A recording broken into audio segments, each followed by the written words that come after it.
This podcast may contain offensive content. You have been warned.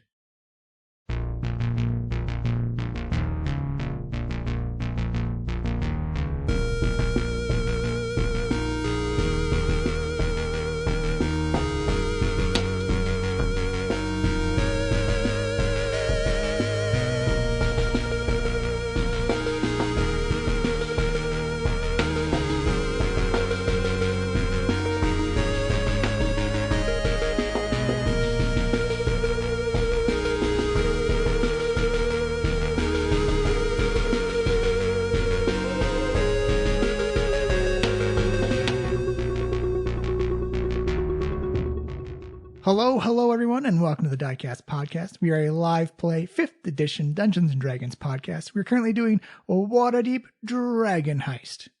I am Johnny, your DM, and this is just a quick little intro. As always, you can find us on Twitter at Diecast Podcast. You can also find us on any app that plays a podcast, as well as our own website, www.flyinglizardstudio.com. Also on YouTube, just find Diecast Podcast. We will be there with all the old episodes. You can just catch up on it. Like I said, jump right in, fireball in the alley, trying to figure out what's going on. Let's get right into the action. I will see you at the break. Hello everyone, and welcome to the Diecast Podcast. Here we are, episode 9, season 5 of Waterdeep Dragon Heist. Last episode, we had a bit of a immolation. I was going to say conflagration. I can never say that word right. That's all right. I'll just cut that part out later on. That'll be the real test. That'll be the real test to see how well I can mix that in. A giant explosion in Trollskull Alley blew out a couple of windows, killed a couple of people, and surprised a lot of the Trollskull Trio. And you guys did an investigation. You actually pursued a hot lead down into the sewers and got turned around pretty quick and came back. You came back to meet Saerth Cromley and Barnabas Blastwind, otherwise known as Columbo and Horatio. I'm so proud of that. Small things for the DM, but I'm just like, yes, I'm going to drop so much 80s and 90s references in here. It's going to be great. Early 2000s. Yeah, Horatio. Yeah, I don't have any more than that, but yeah. As a huge Columbo fan, I liked all of your One More Things. Yeah. So that was great. Just the two things you don't want to hear one more thing from is a cop and a doctor. Yeah. Just one more thing.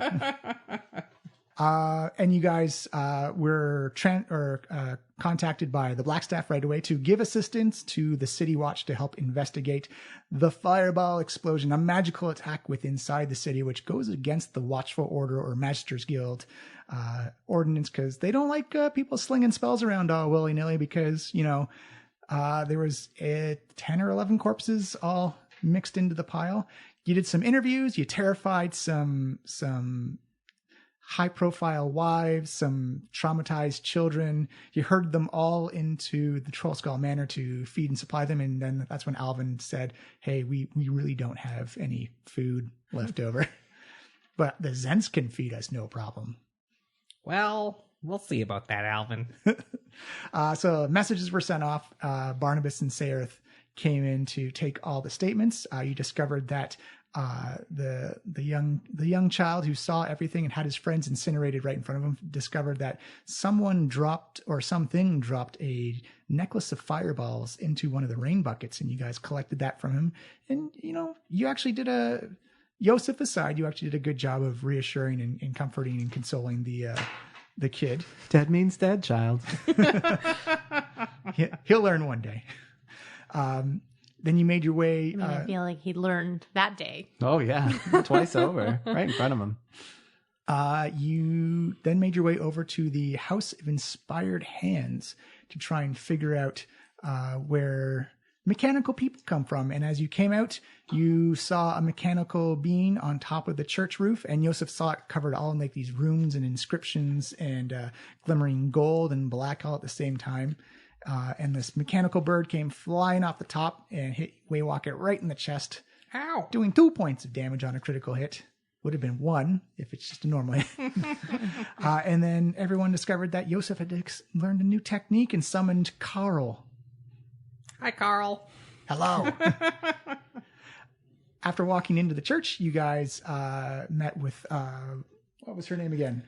Oh, dragon lady. Dragonborn lady, Valletta, and she told you about their creation. Nim was up in the clock tower. You went up and then discovered that Nim had created a second nimblewright, a mechanical person that actually fit the description of what some people saw on top of the roofs. And as you came back out, she said she gave you a nimblewright detector. And she said that if you can bring back proof of this construct, then they will reward you with some prizes or some inventions from the House of the Inspired Hands. And the distance was 500 feet. Yes, 500 feet About because 5,000, yeah. dyslexia is fun. We also interviewed one of the gnome victims of the fireball attack, Dalakar. We learned that he's a member of the Lords Alliance. He was headed to meet us at Trollskull Manor about the Stone of Galore. That doesn't seem important. We can just skip over that part. Yeah, I'm sure that stone has nothing to do with anything. Yeah, totally fine. So you guys, and then you came out and you saw after like this couple of weeks of kind of a lull in the street crime violence, and then it just, after that fireball, everything just kind of puts the sunglasses on, erupted. Dun dun dun. Yeah! Oh boy. And I think you guys had a plan of Yawning Portal, Raynar, Davil. We got a lot to do today. Yeah, you got a list. So as we'll jump right back in. Also, what a difference a day makes. Consolation to all Leaf fans out there. They got eliminated yesterday. This is going to be a week apart. But I was going to say, this is like a long time ago. They've gotten over it. yeah, Although maybe the Raptors have done better by now. champions by that point. Super jinx. Knock on wood. It's fine, probably. I mean, let's be honest. Everyone's shocked when the Raptors make it into the playoffs regardless because, basketball is, not a sport that you think Canada would be good at. It's our sport, though. We made it. We invented it. What about those peach baskets? But, They died for our sins. it's like hockey The sins and of lacrosse. basketball. I mean, lacrosse we're good at, but nobody cares. I guess the important thing is we're still the North, right? We the North. I hate it. Also curling. We're great at We know curling. the guy who invented that. Oh.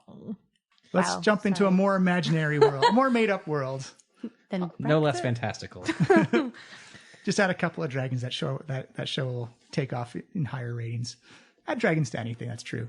But yeah, you are in the streets of Waterdeep outside the House of the Inspired Hand. You saw a whole bunch of street crime go off. You notice that the assailants and victims are all sulking off to alleys as you hear the whistles and horns of the City Watch Guard come flooding into the streets. It looks like these are all just kind of like alpha strikes type of thing. But the City Guard have arrived and have started to kind of lock down the area a little bit. Where next, Way Walker? Well, let's get a drink. Oh yeah, that's where we end. That's exactly where we left off. So. Yeah. So yeah, let's head to the Yawning Portal.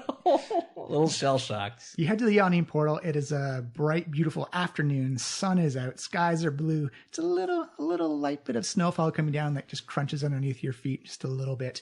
You do notice as you walk along, you do see more street crime than you're used to seeing. It's nothing serious. Couple fists are thrown, couple of knives are pulled.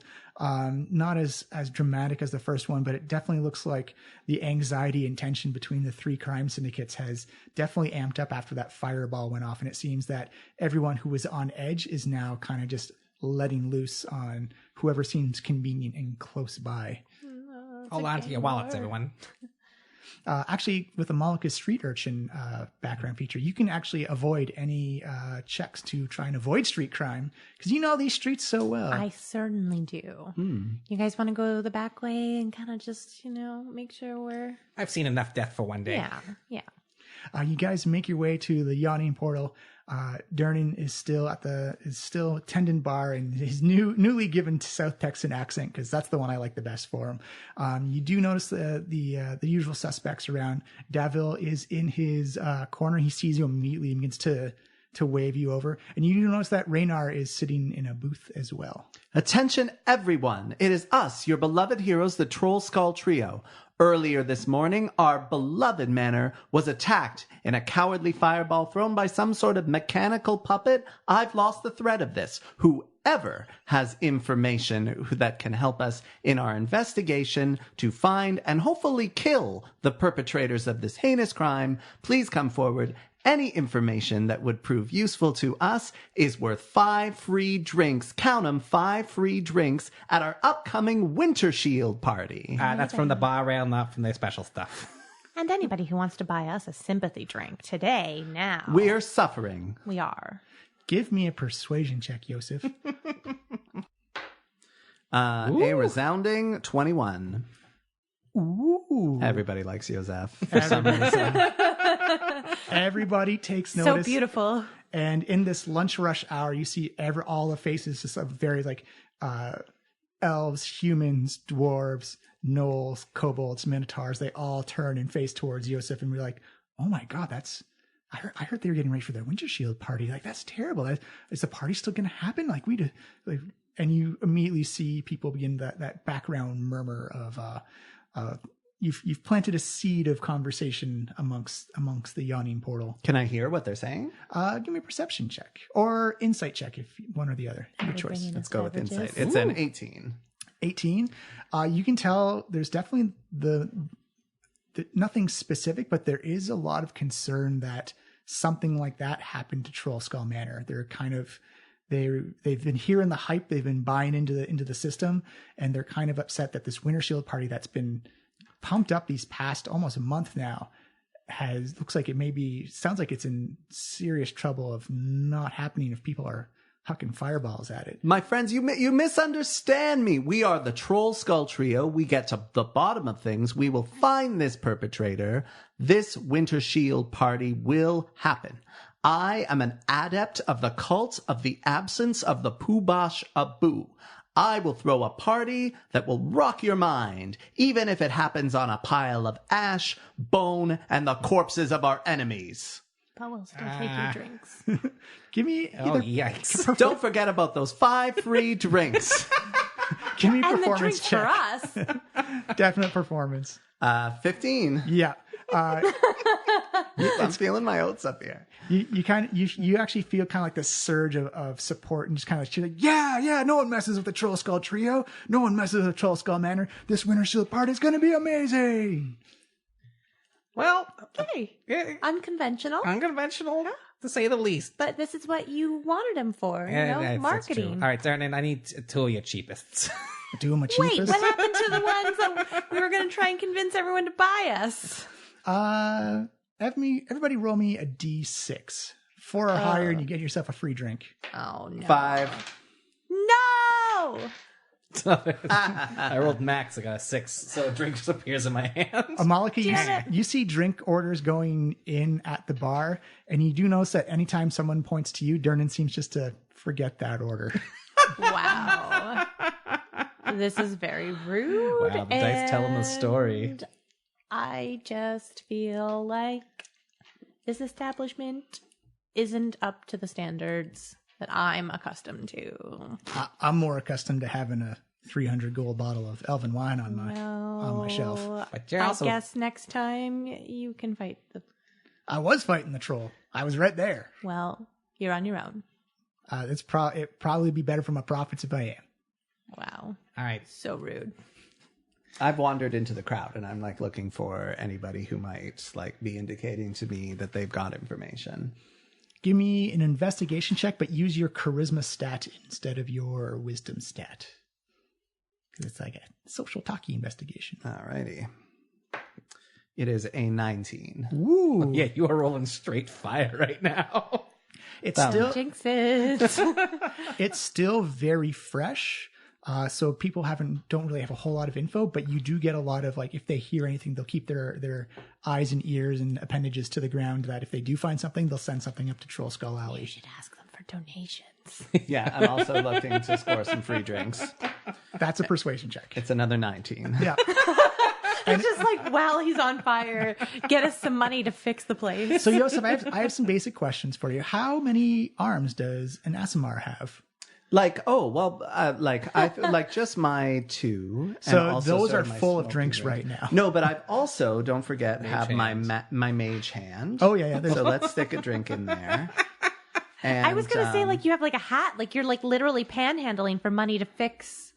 Oh, these are just Trollskull drinks coming Manor. in right now. Oh my I will god! also appear Carl, unless he's not like. No, Carl can show up. Cool. He can probably hold one drink in his Yeah. 2 little hands. All right. So technically, Carl also He's has a just like tail. on his shoulder. You can wrap one. You can hold one in his hands and one around a tail. Beautiful. How So that's strong 2 is on that Carl, tail? 1 in the mage hand, 4 for me. There you go. You could always give one to me too. Yeah, no, I'm bringing them back to you. And I'm like, my friends, they have no information, but they have drinks. Let's embolden ourselves. Amalika sticks her tongue out at Durden. Ha ha. Durden just kind of cocks an eyebrow at you. It's kind of wryly. He's like, well played. Well played. All right. I guess. I'm gonna chug these, and then let's start with Reyna. Start with the easy, go to the hard, dabble. All right.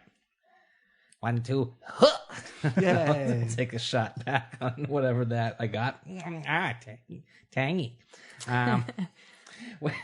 When I putter over to Reynar. You see him. He actually sees you and acknowledges you, and every now and then someone from the bar will just come in and be like, "Oh, hey, just want to let you guys know, I'm really sorry what happened to Trollskull Manor. It's unfortunate. Also, here's like my resume if you ever need me for anything, or What are you good for? I can do security. I can sling drinks. Really, I'm just out of school. I'm just trying to find a.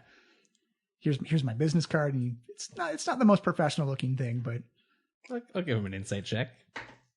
It's a 16. yeah, he seems very nervous, but very optimistic that you'll take his CV and his business card. All right, got a CV down. I mean, we from could Ernest always- Kidd. We could always use another security guard. I mean, is Yeah, this kid probably. like a kid, or is he like a beefy can he do security? He looks like he's like fresh out of college, kind of like beanpole. He doesn't Okay, look so like he would survive a drinks. fireball. Drinks maybe, barkeep. We'll work on it. We'll say his name is Terran Evergreen, Ah. Aw, that's and he's a very half elf. evergreen. All right. Planty tree name for half elves. Hey, Reyna, how's it going, buddy? It's like it's been quite a morning for you three. I hear. How's everyone doing? Is everyone okay? We are investigating, Raynar. Please tell us everything you know. Have a drink. I stick one of my drinks in his hand. You seem slide almost. It's all one fluid motion. He slides over here, the kind of like the glass rumbling over the wood. Grabs it, sloshes around, and doop, right down the gullet. Impressive, Maynar. I'm going to do the same. All right, give me a Constitution save. Basic 10. It's a 13. Yeah, you down that. Joseph, you have become lasered focus after this attack or this assault on your home area, these people who worked and lived in your alley, and also possibly any profits that may have affected your sex working inside Trollskull Manor. Reyna, I gotta circle back to something that the first time we ever met, you mentioned the Stone of Golor. You see him nod, and he actually takes another drink from the pile that Joseph has and downs that one as That well. wasn't offered. Rude. Let him talk. He says, "When the lords of Waterdeep ousted my father, I thought his long dark shadow was finally gone for good. The truth is, I want nothing to do with him. But his spies hound me. One of them was a gnome named Dalakar. He had been watching me for months. Then about 10 days ago, the spy was suddenly nowhere to be seen. My father didn't trust many people, but he trusted the shit out of that gnome. I spoke to a few of Dalakar's friends. Apparently he was on some special mission to retrieve the Stone of Golor, and was afraid that the Zentarim and the Xanathar's Guild were close to catching him. When he heard about my kidnapping, he wanted more information about the adventurers who had rescued me. I think Dalakar was planning to pay you to deliver the Stone of Golor to my father in Neverwinter." Wait, he had the stone, you think? I think so, yeah. Who would have killed him? Oh, take your pick. Who's fighting the gang wars right now? Knife, Zentarim, Xanathar, obviously. I'm going to do an insight check on his general story. You don't. I was about to say you don't need to do an insight check. You know Raynar well enough at this point. Yeah, that he's straight talking. He's lost kind of like that. Because your dice roll was not excellent. Yeah. He's kind of lost like that upper echelon society person is kind of like a cold tone as he speaks. He doesn't have that blustering smile about him. He's very stone faced and rigid at this point. That he the fact that he knew about Dalakar before you even brought it up is kind of what signaled it off for you. Raynar, where do we start? He says, I don't know. I'd try and figure out who launched the fireball or who tried to kill or successfully kill Dalakar. Wait, how did you know it was Dalakar that died? I have some friends in high places, and I got the word that when he showed up at the temple for the Speak with the Dead spell. Oh yeah, he knows like a lot of people in the City Watch, right? Yeah, fair enough. He's seeing where the leaks are. He's a really well-connected, high society type of guy. And well, we don't know what the stone looks like, do we? yeah, what does the stone look like? What are we looking for when we find it? He's like, honestly, I don't know. I have not talked to my father in a long time. I know of it. I don't know what it looks like, though. Yeah. Is there any way we could get in touch with your father? He's like, he's up. He's been banished from the city. He's up in Neverwinter right now. It's quite a ways away. Hey, what happened to you? What happened to Raynar? What happened to your dad? Why was he banished?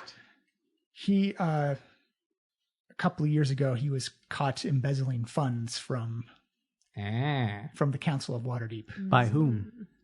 By the Council of Waterdeep. But so what does the stone do? Does it like access a vault? It's apparently the key to the vault. The key to the vault. Yeah. Well, that is very useful to know, Raynar. So Dalakar had been following you for forever? Like he thought you knew where the stone was? No, I think he heard that you rescued me and was going to give the stone to you for safekeeping or for delivery up to my father. What is in the vault? If my assumptions and the rumors are true, all the money he embezzled. Treasure. Lots of treasure. Treasure enough to save the order. Like hundreds and hundreds of thousands of dragons. Oh my god, I could have a franchise. I mean, we could just fix up the place over and over and over again every time it gets attacked. I mean, that's probably also true. This place is a real money pit. Yeah, also... We can pay to get rid of those rats. Oh my god, that's the dream. So it's also probably why the gangs are at each other's throats right now. I mean, Omu was a cash cow, but this is literally a dragon's hoard worth of gold. Yeah. Okay. Hmm. Well, I guess we gotta go figure out who has that then. My friends, we are not without our own gang connections. That is true. All right, Raynar, thank you very much. You were so very helpful. Yeah, let's sign over there. Devil, long time no see. It's like, oh, my friends, how are you doing? I'm so glad you survived the massive cataclysmic explosion. Please share the tale of how dangerous. Something exploded. We were in a house. It blew out all the windows. Davil, have our drink. It's like, is it a wine drink? I'm more of a wine person, not a hard shot liqueurs type of elf. That was a formality. Now tell us everything you know. About? Obviously, the attack on our manor. I don't actually know anything about the attack on your manor. Then why are snakes passing in and out of it? And why shouldn't they be crushed in my magic hands? Well, one, we helped you renovate and restore the manor. It's merely a delivery service. Yeah, all right. So, but what's the word with the Zen? Look, Davil, you and I, we've not always seen eye to eye on things. I think you and I both agree on. Well, you're much shorter than I am. Yeah, very funny, very funny. It's more like eye to waist. Yes. Do you like my new belt, by the way? Back on subject. We're just, yeah. Looking up at his whole thing, is he wearing much jewelry or? He's wearing a bit of jewelry. He has like his specially made sunglasses that are sitting on his forehead. Mm-hmm. He's got again his fur lined black cloak around him. It looks like he's wearing really nice kind of like more like formal wear leather. It's like someone wearing like a nice 3-piece suit at like a local pub or tavern. Like he's definitely overdressed for Any location. rings? Yeah, I would say he's got 2 rings on him. All right. Just to know for later. Yeah, it's very nice belt. You must be very proud of your pant holder. It keeps them up. I'm trying to extend an olive branch here, and you're not making it easy, Devil. All right. I accept your olive branch. I'll tell you what. I will give you some information if you do a favor for me. It's a very simple one. Boy. It's a very simple one. Very simple favor. We all friends. Look at all the trust we have together. You help me out. I help you out. Information is a currency after all. We have very little trust because you are very shifty. Give us your information and we will consider your favor. But basically, you'll have to get in line. We've got a very busy day ahead of us and we have an important community meeting tonight. Well, this is a very easy one. Do you remember my gnomish friend, Schemo Weirdbottle? Yeah, I remember Schemo. Yes. He runs a concoction shop, potion shop. I just need you to pick up some potions from him and deliver them to a client. If you do that for me, then I will help you out with some information. Dabble, my ability to throw a party was questioned earlier. That, for a high adept of the cult of the absence of the Pubashabu, is unacceptable. Tell us your information now, and then we will leave. If you don't have any information, we will leave anyway. Amalika's just like glaring, like just daggers. She has a lot of like physical daggers. Her eyes And are eye also daggers. And magical daggers. And those too, but more the daggers. Says, friends, I feel this is a community investment. Our house just got blown up. Like, we've been running around all day. And we will replace whatever is damaged to fix whatever is damaged. Just tell us what you know. We can figure it out. Well, tell you what, you do the delivery for Schemo, and then I'll help you out. Actually, I have a different proposal, Dabble, because I actually maybe already have some information you're interested in, and maybe we could do an exchange on that. And I think actually what I have is worth a lot more than you're going to give me. So That's a tempting offer. all right. What do you have? Well, I know that you have been involved in a little bit of internal conflict in the Xanathar's Guild. Sorry, in the Zentarim. Oh, that's true. People tried to kill us and they said they hated you. Yes. Well, lots of people hate Devil. But these were very specifically Zentarim followers who despised you. It sounds like you're not as popular or influential as you are pretending. And if I recall correctly, the first time we ever met, you were saying that you were trying to turn a new leaf over for the Zentarim. And I have a kind of a feeling that maybe, not all of the old guard were on board with that. Give me an insight check. That is a 14. Devil does not break demeanor at all. He's still kind of got like that welcoming smile, rosy cheeks. He's got a little bit of a wine buzz going on, but just for a brief second, Waywalker, you see this little bead of sweat just form on the side of his forehead and just sort of it drips down a little bit. So I know you're not in the best shape, but I bet you if you had a little bit of information from the other faction, that would be worth quite a lot to you, huh? You see him kind of drops his smile and gets into like kind of Davil business mode at the moment. And he says, all right. Yes, there is a schism inside the Zentarim. There is some internal conflict, but I do caution you. Getting yourselves between both sides of the faction is exceptionally dangerous. More dangerous than a troll coming out of the yawning portal. More dangerous than a fireball being tossed in. These are people who have a set of core ideology that they are not willing to budge or adapt with the times. It feels more like we're going backwards a couple hundreds or thousands of years worth of ideology as opposed to being more open and accepting of as an industry. And what is that industry exactly? Oh, information, spies, assassins. Right. There are secrets out there, Mr. Waywocket, that people will lay waste to entire towns and villages to keep safe. The Zentrim does have most of those secrets. I'm going to use my magic hand to dangle our one remaining drink directly over Davil's head. And then I'm going to say, there's only one of your precious secrets that we care about. Who threw a fireball at our beloved bar, curtailing our beloved Winter Shield party?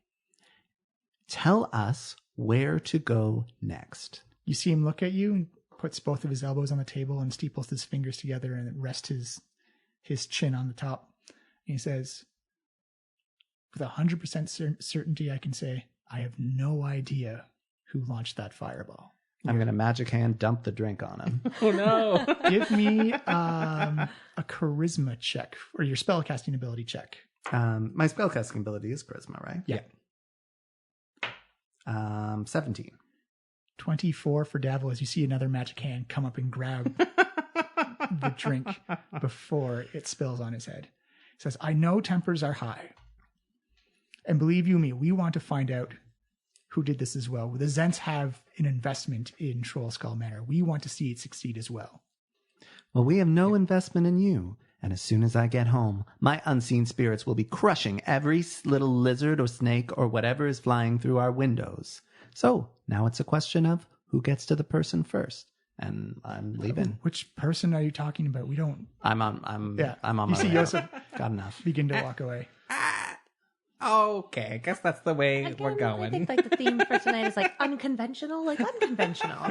I mean, I'm not going to apologize to you. I think he said mostly everything that we want to say. I mean, kind of more and differently, but yeah. I just don't feel like I want to do more with you. I assume Amalika Do a walks away storm then. off, yeah. Yeah. She follows Yosef. Well, You see Davil say, Waywocket, at least let me plead with the leadership of this trio. This is serious. This schism inside the Zentrim is ready to explode into almost a civil war. I would caution you to be very careful. This is serious stuff that's been going on. And if it bubbles over, I don't know if anyone can stop it. They have so many resources, so many powers and places that just are unforeseeable, that a war with inside the Zentrim would consume most of Waterdeep. so what you're saying is that you couldn't even promise us that it wasn't one of the other agents who threw a fireball at our establishment yesterday. I can't. I can only say I don't know who it was. It could have been a Zentrim. It could not. I don't have the answer for that. Very well. But tell me one other thing. What do you know about the Stone of Galore? The Stone of Galore, I do know. It is the thing that has ignited this war between the Knife, the Xanathars, and the Zents. It is guarding a vault which is rumored to have, this is all rumor and hearsay, that Lord Neverember apparently was a little easy on the fleecing, as it will. That there's maybe 500,000 dragons in there, maybe more, just sitting there. But do you know where it is? The stone was supposed to tell you where it is. Very well, very well. This is why the syndicates are up in arms and fighting each other. No one knew what it was until the secret got out. And now, all of a sudden, everybody wants it. And what do you know about a gnome spy named Dalakar? That I can find out for you. It may take a bit. And tell you what, you do that Schemo Weird Bottle delivery, and I'll make sure I deliver it to you personally. I got shouts from way over the bar. No, Not doing it. I got something much better for you than a weird delivery, because frankly, I'm actually too busy for your fetch quest. I got this special notebook. Here it is. And I pull out the encrypted notebook that we found from those other Zentrim agents, and I pass it over and say, this is in good faith that you're going to both help me out with any information with Dalekar, and also as a sign of goodwill for the information you've just given me. You see his eyes just widen like a kid on Christmas Day as he takes it up, and he knows the encryption off by heart, that he's able to actually read the book right away. And he says, thank you, Waywalker. Yeah, see, that's way better than whatever Schemo had going on, isn't it? Well, actually, it's the schism that we wanted you to investigate, because the delivery was going to be to someone we don't know whose side they're on, and how they react to the delivery was going to let us know which side they were actually on. It was kind of a scouting mission. I see. Well, that's very interesting. If there's time later, maybe we'll look into that. But for now, we have our own fish to fry. But if you're interested, it seems that the other side of the faction in the Zents seem to be making their base in the Kolat Towers in Waterdeep. The Kolat Towers. Kolat. What? Do a history check on what the Kolat Tower is, or Are you trained in history? I am not, but I do have a +4 in it. I'll say you have to be trained in it, or Sure. be from Waterdeep to do that role. No problem. I'll ask Amalika later. Where the sounds of. All right. Well, that's good to know. It's in the North Ward, South. I just want to avoid it. I believe it's in the North Ward. Let me see for you. Actually, it should be on the map there. Oh. I think it's in the North Ward. What are we looking for again? The Kolat Tower. Oh, sorry, it's in the Southern Ward. Oh, there it is. Yeah. Oh yeah, near the dock ward there. Yes. Well, all right. Well, good medium talk. Weird that I'm now the most on your side, but here we are, strange bedfellows and all. It's strange times indeed, Waywalker. And please be careful. If you need money, just any help out type of stuff. If you need someone assassinated, or a loan, or trade goods of some kind, just come to me. We can help you out. Good to know. I am a little short on food right now. We can help you out with that. We have a provisioner. What's that going to cost me though in the long run? Honestly, you do the delivery for Schemo, and I can have the Trollskull Manor fully stocked for a month within a day. All right, give me 24 hours on that. All right. I got a lot going on. The city has literally exploded. Yeah. I can attest. My Windows can, especially. Yosef, as you are kind of like storming about the yawning portal, and I assume Amalika is with you as well. Mm-hmm. You see actually Raynar come up to you and said, I've just received a message from the Lord's Alliance, and they do have a request for you. Do they know who bombed the building? No, this would be an official Lord's Alliance request. What's their request? Well, it seems that the knife is short on people. No. And they are trying to recruit some evil adventurers. Then we wish you to put a stop to it. Why would we do that now? We're busy investigating this fireball. Didn't you hear my whole speech? I did, but this Harko Swornhold, if he gets inside the city, he may take this guild war or this crime war up to a whole new level. Do you have any information about this fireball? No, but I can find it out for you. This just happened a couple hours ago. It's going to take time to find this out. How much time?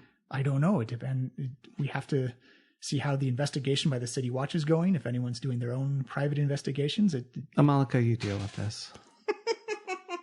I mean, we have a lot going on right now, and I really just don't feel like we have time to schedule this in at the moment. So if you want to come check in at Trollskull Manor once we're done everything for the day, maybe tomorrow, maybe the next day. I'm pacing around now. I'm just kind of like... He actually looks at you and very much the same kind of concern that Davil has.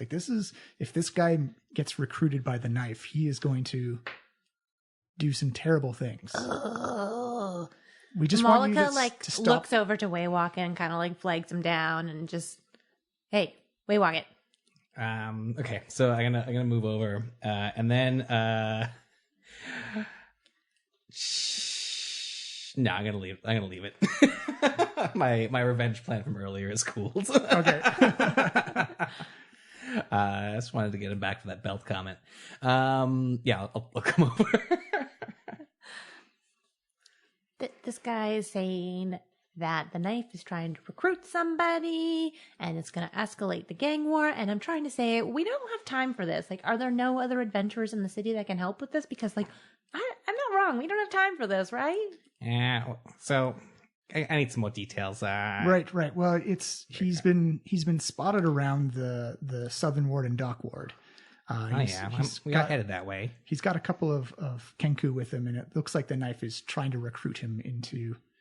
You don't have to kill him, but just kind of sully. Don't make sure he doesn't join the knife or has any intention of joining any of the other crime syndicates. What was his name again? It was Harko Swarnhold. I just wanted to get that in canon for Warway Watkins. And what kind of a creature is he? He's human male. Uh-huh. And it's very easy. He apparently sticks out like a sore thumb. He's got 2 or 3 Kenku with him. With Kenku. Yeah. And what's his? Doesn't seem like a very good. What's his rap? Like what's his backstory? He's got a reputation of literally draining information out of people. I believe he's heavily invested in the blood magics. Blood magic, like kind of like a psychic sorcerer. Blood magic. Hang you over a magical fire, cut you up, and let you bleed until you tell all your secrets. I definitely don't want to be a part of that. Yeah, that sounds bad. Okay, it's like he's in town today. He's in town right now. Yes. No, all right. No. Good to know. Well, we'll see if we have time to swing by the Southern Ward. We're kind of headed that way anyway. Yosef, get us another drink. This has been a few minutes of hell. Yeah, I'm seeing if I can rouse another drink from the crowd. It's a 9. The crowd seems to be. He's had enough. Yeah, they've seen you walking around with the armful of drinks. You're like, we saw him give them away those drinks too. Those were specifically for Yosef. We're gonna cool on the drinks for now because we thought we were buying Yosef drinks, not Davil Star Song drinks. Oh. And also, you get the feeling that Durnan is kind of curtailing the amount of free drinks going out for the bar, making those you still owe me eyes at Amalika. All right, Amalika, let's go before we start a fight. All right, right now we'll take that under advisement. Obviously, if something happens, I'm sure you hear about it. Yeah. Well, you would be compensated and rewarded for your time. Oh yeah. How much chat are we talking about here? 100 gold pieces. All right, I can work with that. We're a little not so liquid right now, so maybe we can make some time for that. I mean, if you can fit it into the schedule, and if all right, let's go. You feel it's best. All right, let's dash. I believe also the Southern Ward is that where the tiefling on the crate is waiting for you as well. Yeah, that's a dock ward. Or dock ward. Yeah. So we're at the yawning portal, which is in the lower area, so we're pretty close to where we're going. But yeah, let's maybe first do our tiefling drop off, and then sure, and then we'll go fight some Kenku. Oh no, I'm gonna die. And it's probably 1 o'clock, 2 o'clock now. Yeah, 1:30 or so. So it's still bright in the day. Malika, you're unfortunately at disadvantage for everything because you're a dark elf, and because nobody will give me sunglasses.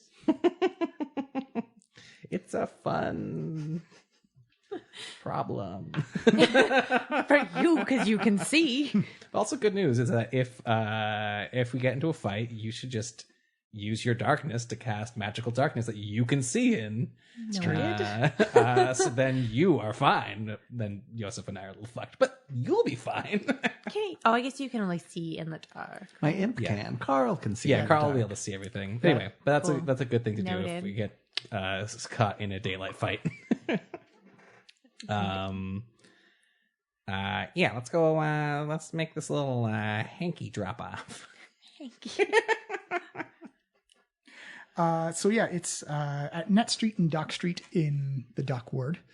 You can easily make your way down there. As you get closer to the ocean side, that breeze just kind of comes bowling in. You kind of hear the howling going by as the wind whips by the buildings, and you do see this little blue tiefling with kind of this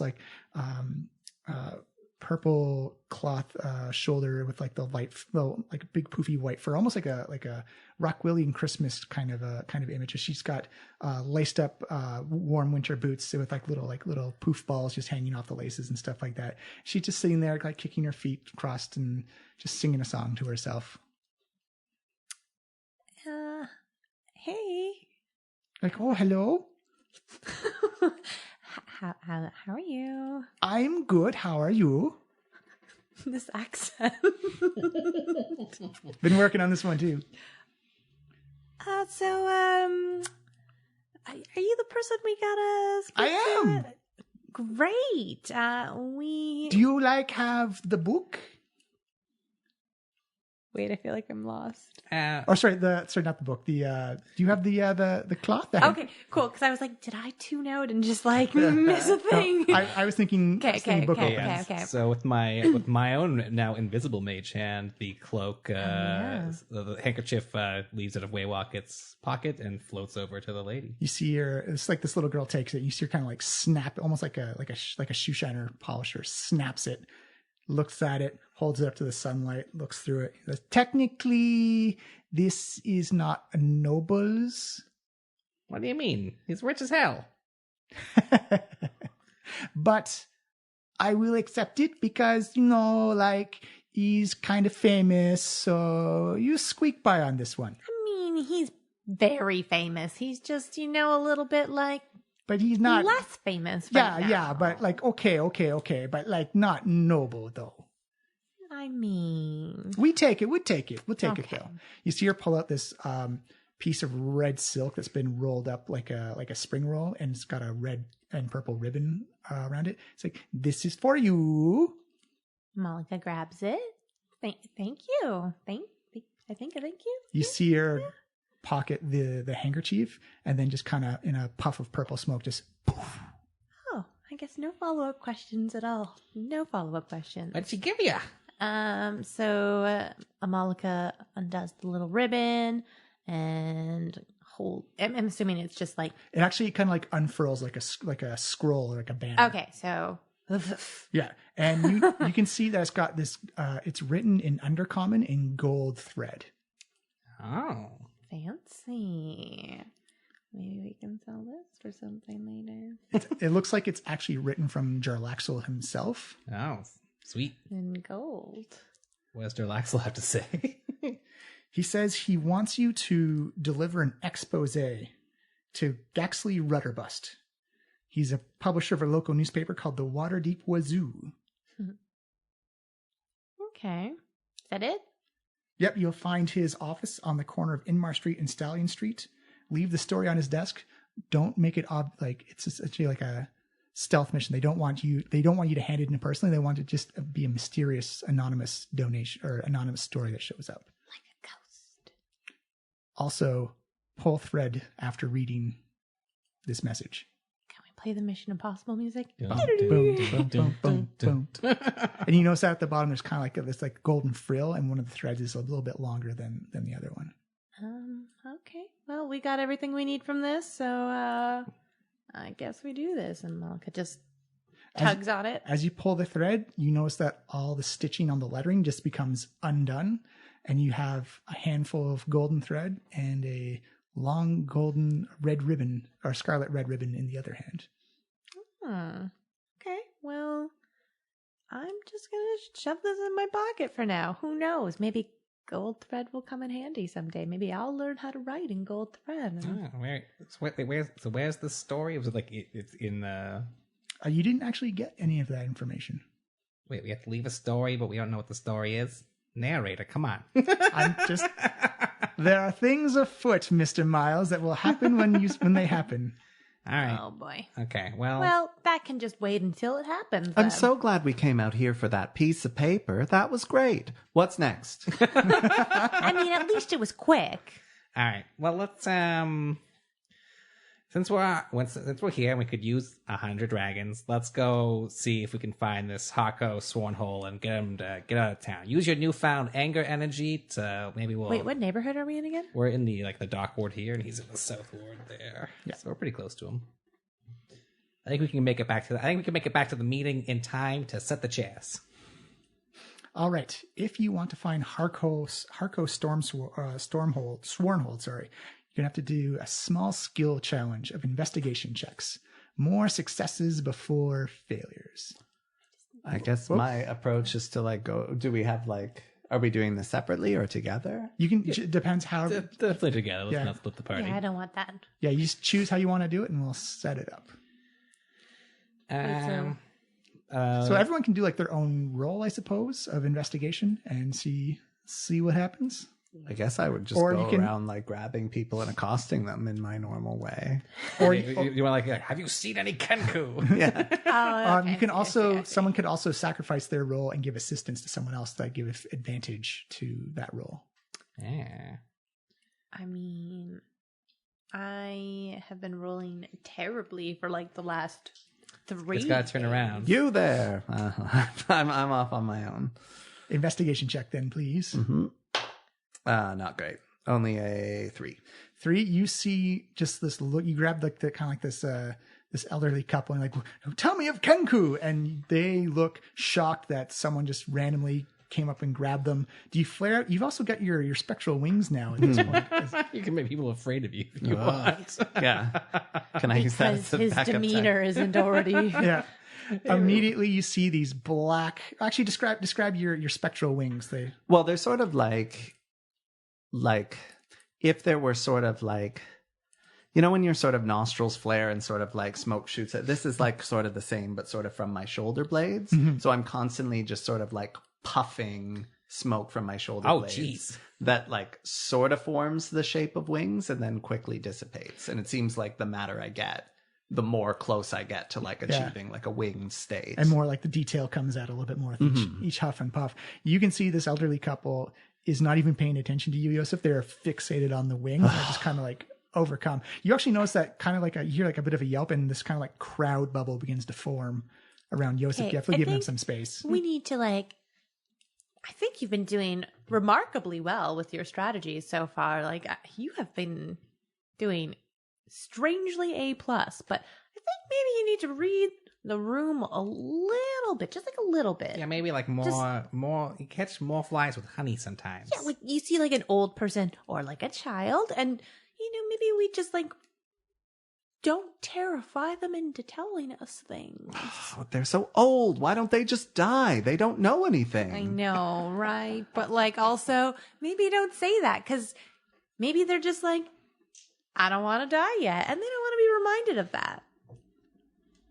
Just something to keep in mind for now. I know everyone's gonna die. Everyone's gonna die, right? Yes. So that's great. That's cool. They're gonna die someday, but maybe just like don't lead with like stuff like that. Fine. We'll do it your way. All right, let's walk down the street and see if you and I Yeah, let's. can see any like feathers or a trail, something. So let's go check it out. I'll give you advantage to roll perception. It's an investigation, actually. Oh, it's investigation? Yeah. Okay, then actually maybe you should give me advantage. to Yeah, roll I have a negative investigation. one. 'Cause I have a very nice roll on that. We don't want that. That is a 21. You do notice that Yosef's kind of crowd bubble that he's formed with his spectral wings just kind of flickering in and out. You do notice that you actually do see some black feathers kind of mashed into the snow, and it's not like raven feathers. They're significantly bigger, and you've seen these type of feathers before. They are definitely black Kenku feathers. Murder feathers. They are the murder feathers of a murder Kenku. But you definitely see... All right, well, This is promising. yeah, all right, let's see if this leads anywhere. All right. So you have one success and one failure, and we'll go around again. If you want, give me another round of rolls. All right, should we all do one roll or Up to you. Are we still doing investigation? Yeah, it's a skill challenge. You got to get like X amount of successes before X amount of failures. Can I have a free roll for Carl? Actually, yes, Carl could definitely help out, but Carl will count as a success and a failure, so you kind of...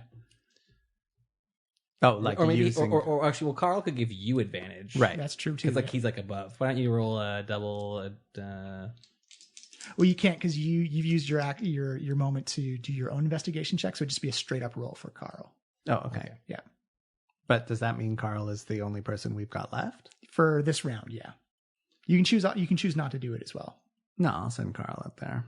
Gets like an Overwatch. No, he didn't do very good. It's a 5. All right, so 2. But plus your investigation. Plus Carl's investigation. Oh, right, Yeah. because Carl. But wouldn't it be yours? No, it'd be Carl's investigation, which is also probably A 0. 0, yeah. Yeah, it's not so much that Carl isn't being vocally helpful. It's just that he's only being vocally helpful as he's staying invisible. As these people just hear random. It's like, hey, have you seen a couple of Genku or like this guy around? He's a really evil guy with a knife and stuff.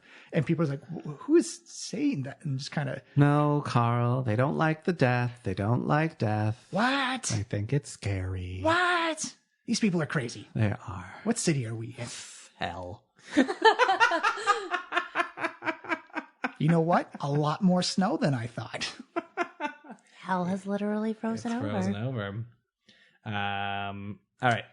So next round. Yeah. So next round, you can actually do two advantage rolls if Carl helps out Yosef and if Amalka and Waywalk can help. Team up? All right, let's do it. I'll go first. Why not? That time is a 12 plus 6 is an 18. That is another success as Waywalker begins to follow this trail of feathers. And you do notice that you can see it makes about 2 to 3 sets of footprints. 2 look like Kenku and 1 look like humanoid booted How feet. would anybody work with Kenku if they're this easy to track with the feathers? Knock on wood. You seem to be going in the right direction. Looks like it's heading closer to the water, more to like the more seedier sides of the southern world. Carl, maybe get lower to the ground. I may have an advantage here. All right, go for it, Carl. Well, I'm directing Carl, so it's got to be Amalika's role, right? No, Amalka helped me, and so now Yeah, it's you and so Carl. it's you and Carl. Yeah. You and Carl. Just tell me what to do, boss. It's a 17. Oh yeah, Carl, using his devil senses, kind of like reaches down the snow and tastes it, and then he's like, none of you can see. He's like, there's like trace amounts of blood here, boss. Oh god, I'm turning into Skiz already. Yeah, there's trace amounts of blood here, Yosef. It's fear blood. All right. Someone had fear in their blood, That's an alarming trait. and a little bit of anxiety. Probably because of the fear. He's not tasting anyone else's blood. Like, kind of. I mean, this is fine. Just back at the manor. I don't know. Carl came out of the void. He's been running our prostitution business. He's maybe evil. I don't fully understand this myself, but I'd say it's low on the list of our priorities. That's true. This is the smallest fish to fry. Just nothing to remember. What is this moth? Yeah, it's been going around. You do actually, as Carl says that, you actually see down an alley. You can see what appears to be this human male and kind of like these red linen tunic. He's got kind of like this fancy frill on his shoulders that have like little, looks like animal skulls hanging off of it. And you can see 2 Kenku who are sitting and perched on crates next to him. And it looks like they're going over like a coin purse or a coin pouch that they've just taken a hold of. And you do notice that their hands are a little bit bloody as you see one of the Kenku look up and points at Waywalking. He's like, "Take that, you Kenku bastard!" Oh, hello again. And before we go to break, we're going to roll initiative as soon as we come back. Oh, yeah, that makes sense. Interesting.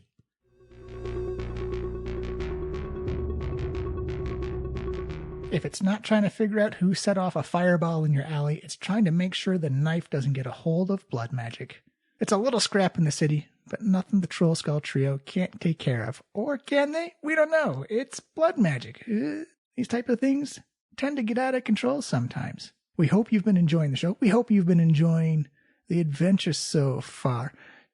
Just wanted to give everyone a quick heads up because real life happens and scheduling does not always overlap the way you want it to. So we've been doing a release every Tuesday, but the summer picks up and freelance writers, editors, illustrators, store managers, the summer gets a little busy sometimes. So we're going to do our best to keep it on every Tuesday. If that does not happen, we will let you know ASAP. Twitter is going to be the best way to get the quickest and fastest information. So if anything changes, we will let you know. We're still going to aim for every Tuesday release, but we may need to take a break. We may need to bi-weekly, but it's not going to mess up the schedule release too long. It's just the way real life happens sometimes. We're trying to keep it for every Tuesday release, but as we said before, we're going to let you know if that changes at all. The second bit of news is the I Rolled a 4 podcast. We are sharing some code sponsorship, so check them out. They are also doing Waterdeep Dragon Heist, and it's not spoilerific if you listen to their podcast, because one, they are doing a completely different way. They've wrapped it up like we have. They've wrapped and weaved it into their own podcast story. So go check them out. They are a bi-weekly podcast that releases every 2 weeks, and they are really fun. And they just have that chemistry. When you listen to the players, they're having so much fun, and they know how to play and riff off of each other. And it's that group of, it's literally what D&D should be. A group of friends coming together to have fun playing a game, tell a story, and have a bit of an adventure. So go check them out. Doing cross-promotional advertising with them. They are a great, solid podcast. We're going to play their little bumper at the end of this clip, and that is it. It is a quick one. I hope everyone has had an awesome week. Summer is just around the corner. If you live in Toronto, it is hopefully better elsewhere in the world, but enjoy the weather if you can. Hug a family member, tell them how you feel, and play more games, listen to more podcasts, see more streams. I hope everyone's having a great time. We will see you next week with the conclusion to The Longest Day, Part 3. I love everybody. Have an awesome adventure with each other. Hail and well met, weary traveller. If you're looking for a tale of fantasy, adventure, and slapstick, you've come to the right place. It's called I Rolled a 4, a Dungeons & Dragons podcast made up of 4 characters. The caring elven cleric, Olivia. Stop being empathetic towards spiders. I can't. I'm empathetic towards everything. The steadfast half-elf paladin, Tikal. I have a knife in my boot and precisely 972 ball bearings in my butthole. We lost a few of those. The aloof tiefling druid, Oriana. Ori's gonna turn to Tikal and Canale and just say, Don't die. Don't die. I knew it was Or coming. Don't go to jail. Make good choices. And the lovable half-orc rogue, Canale. Good evening, Your Grace, or however you address kings in this land. God, incredible. Way to blend in. All led by the capricious and fickle God King. Canale and Olivia both give me Constitution contest against this weasel's strength. Which again, crazy sentence. Hear them battle industrious kobolds, uncover ancient treasures, and save the King of Neverwinter while making one hell of a mess on their way of trying to get paid. Because friendship was the real treasure. And then all of a sudden, And then I start making out. I'm just kidding. Are you interested? Then pull up a seat at our table. There's always more room here on I Rolled a 4.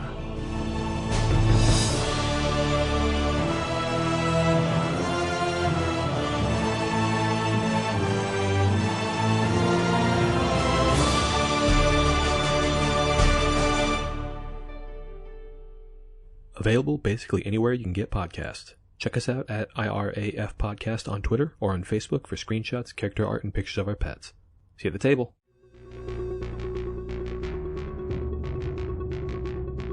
All right, are we ready to rock and or roll with some Kenku? I'm ready to shoot and or stab.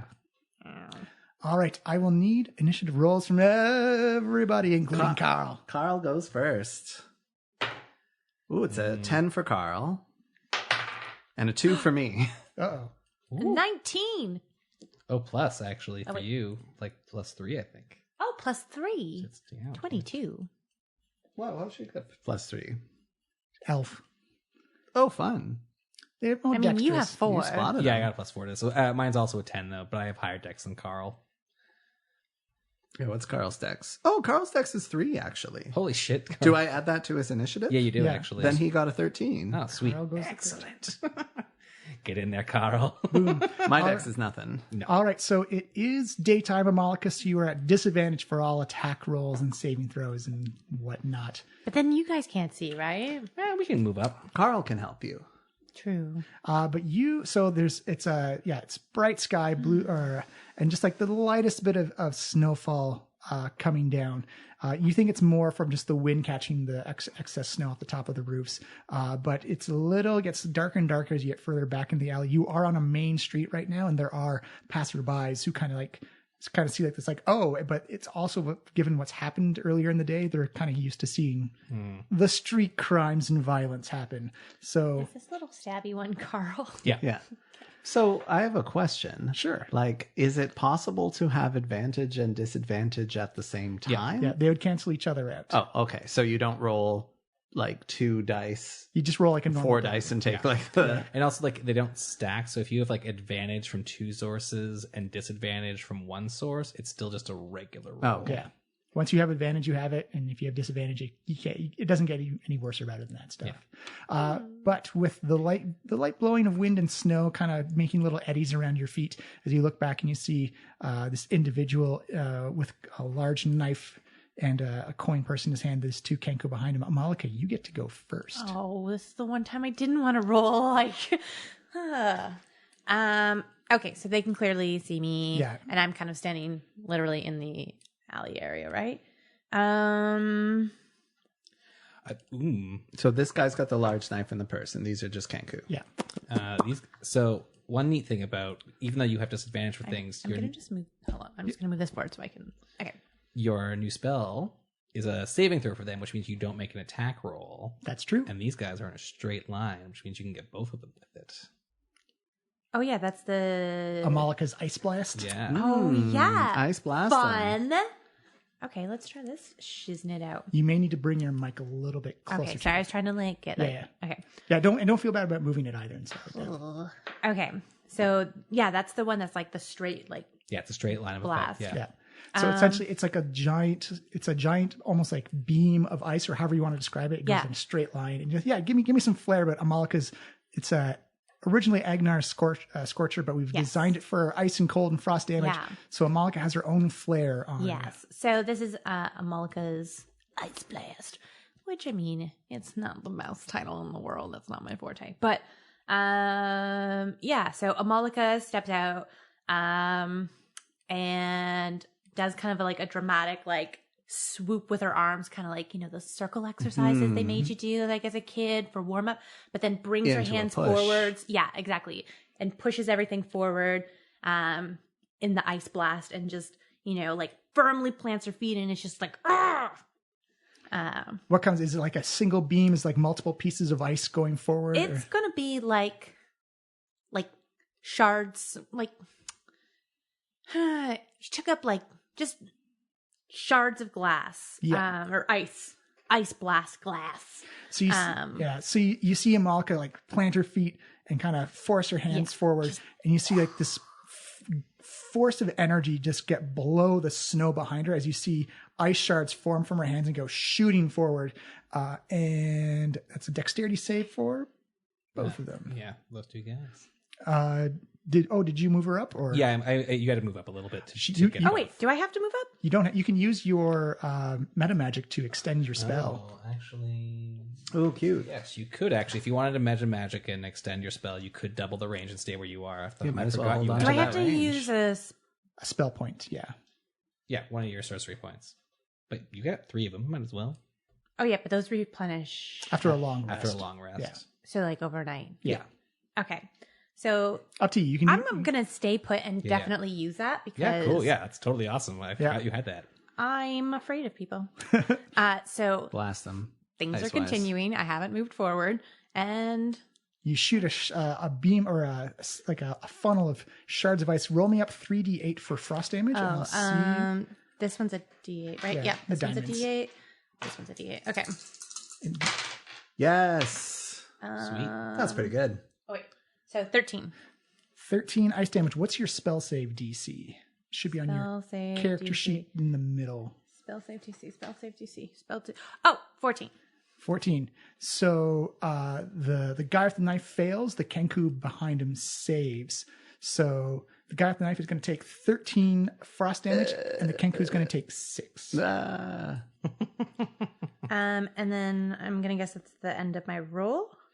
Yeah. Can I move here? Yeah, totally. Yeah. I'm gonna go hide a little bit. Get that line of sight off a little bit. Do I need to track that I've used a spell? Yeah, so you use a 2nd level spell and 1 sorcery point. So you have 1 more 2nd level spell and 2 more sorcery points. Yep. Okay, so So 3.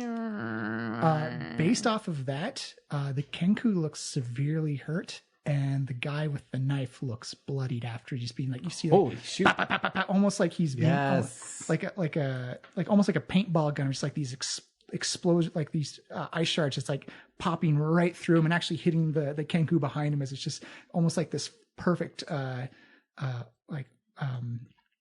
like a cylinder of ice just goes firing right through them as they hold up their arms and try and stagger back, and they've got like shards of ice sticking in their hands and their forearms and their guts as they took an awful, brutal beating at that. Fancy new spell. Fancy new spell. Pretty fancy. The Kenku are going to go. They only have one attack, but they're going to fire one at... It's going to be Yosef and Waywocket because they can't see a Malika anymore. Sorry, guys. So at Waywocket, that is a boom. As you see, a short bow. It's a 19 versus AC. That is, you know what? Shield. As you see, Wow. instead of this magical box or box fortress coming up, you see this like invisible shimmer of a shell come up over Waywocket, and you see the arrow would have struck him right in the face, but it kind of like gets within a few inches and just bing, deflects off and actually lands in the snow next to you, Amalika. You made something real. And against Yosef, ooh, that is a 13 versus AC. Yes. That is a hit. And there's no one adjacent for sneak attack. For 3 damage as you get hit in the shoulder. Ka-chunk. Remember, then that would have been near death. Yeah, I know, right? When one little thing was just like, oh no. Take that, you Kenku bastard. No, I can fucking live with that. You're going to see them dart around the corner in the back. Oh, no. Get back here. I just noticed that that's like a velociraptor. Yeah. You don't have Kenku minis. No. I mean, I'm okay with it. I'm fine with it. I enjoy this. It is Carl's turn. So what, like, in what way does Carl help? This I'm really unclear. You essentially you say you take the help action and then you just give it some color and flair, but what he's doing to help while he's invisible. So it can be like grabs his shirt, pulls it over top of his head, just kind of like pokes him in the eye, or like throws dirt in his face or something. But is Carl helping anybody in specific, or he's just helping? Let me pull out the rule book for it. Actually, Like, I think Carl is basically just causing a distraction so that one of us gets a more advantageous hit. Yeah, exactly. He's like Stitch in Lilo and Stitch. He's like just like a little bit more of a menace. Total side salad. Somebody gave Johnny like pajamas that are meant to look like Stitch. It's like a Stitch onesie, but like it creates the illusion that he's being eaten by a Stitch and also looks really shitty. So whenever he puts it on, he follows me around pretending to be like an off-brand character called the Snitch and talking in like an awful voice. so based on the DM screen for help action, you pick the creature you want to help. So you got to pick either Waywocket or Malika to help out, or yourself, or yourself, or Yosef rather. Yeah. So you pick you pick someone to help, and then their next attack will get advantage on it. Okay, well, Carl is gonna help me. I think that's his most natural. Perfect. Like, What's Carl doing? He's an invisible guy in a 3-piece suit. So basically, even though he is invisible, like he can sort of create sort of like he's made of that same sort of smoky energy that I'm at. So he'll fly sort of like around this guy's face and generate sort of small, like he'll appear and disappear, creating these small puffs of smoke. Yeah, like a tiny night crawler. Nice. Bam, bam, bam. It's like what? Yeah. And you see him hold up his face, like what is this? After Carl is Waywocket. Ghost farts. It's literally ghost farts. He's not distracted enough for advantage, but he is by himself in the alley. Well, actually, and also I do get sneak attack as a guy. Oh, Carl is right next to him. Carl's adjacent to him. You just don't get advantage. No, don't get advantage. Yeah. But that's a-okay. I'd be like, Hako Swornhold? He's like, yeah. I was like, poof, poof, poof, poof. You're not welcome in Waterdeep. You attacking or intimidating? I am going to attack, but with the assumption that I'm not trying to kill him. I'm going to Gotcha. non-violently get him. That is a 20 to hit. Beautiful. Do you have to be close to him? Did you? No, I put out my little short bow nice. and got him. That is a hit. You are just out of his range to hit shield spell. He could shield that hit, I think. No, he wouldn't. The AC would still. Oh, gotcha. Yeah. That is. Oh my gosh, I love more sneak attack die. 11 plus 4 is 15 damages. The legend continues. You've definitely hawked this guy. Sweet. What does this mean? Yeah, what's happening? This is the knife guy, right? Like they were gonna. That's what we believe. Yeah, this guy working for life. So it sounds like a Waywalker question. Frankly. For story purposes, whatever. But for hawking something on this podcast is when you hit something and it has 1 hit point left and you don't quite kill it. Yeah. It's named after a barbarian who was very good at not quite killing things. Do a ton of damage and then bring it down to like 1 or 2 hit points. Is this the knife guy? We think that this guy is being recruited by the knife. Okay, yeah. But he's also There's surrounded. just been so many tasks today. It's also fair, and also, but like he was surrounded by the Kenku, who we thought maybe worked for the Xanathar's guild. So maybe the Lord Alliance's data was wrong, or maybe he's already been working for the. Who knows? Okay. Intrigue. It's all, there's a reason for everything that's happening. But he takes one right to the gut and just kind of like coughs up some blood, like, and like kind of curses and mutters under his breath. After Waywalk it's his turn. He is going to look up. What is he going to do? Call for his velociraptor. Where are my velociraptor friends going? Velociraptor ditch. Then. Yeah, because he's not doing well. Let me do a wisdom save. You could surrender if you like. That natural 1 on his wisdom save, you actually see him, he drops his knife and he drops his bag of coin. And he says, like, and just not in good shape at all. The ice is now melting on it. He's got many puncture wounds on his torso, his face, and his arms. As just this one alpha strike, just like blap, blap, blap, blap, blap. He just holds up his hands like, I surrender. And he drops the knife, drops the coin purse, and just kind of slumps against the alley wall. As I'll say, effectively, the Kenku heard that, and they're going to tag off and take off down the rest of the alleyway. Yeah. That was easy. Yeah, this doesn't happen a lot. Amalika peeks her head and is just like, this was really for the best. That Surrender was fast. is That like, was our fastest fight. Yeah, and we didn't like require a very drunk, borderline like alcohol poisoned man to save us. Frankly, also, is he living with us now? What's the deal with that? Anyway, I mean, sorry. This is a problem. That's a problem List for of maybe priorities. community List night of or priorities. tomorrow. That's a Hadar tomorrow problem. All right, Axel. What's your business here in Waterdeep? I heard there was a gang war happening, and the knife made me an offer, and I thought I'd come in and make some gold. But if this is what happens to gang members, and It is what happens to gang members. Especially if they fuck with the Trollskull Trio, which is us. But maybe we're a quartet now.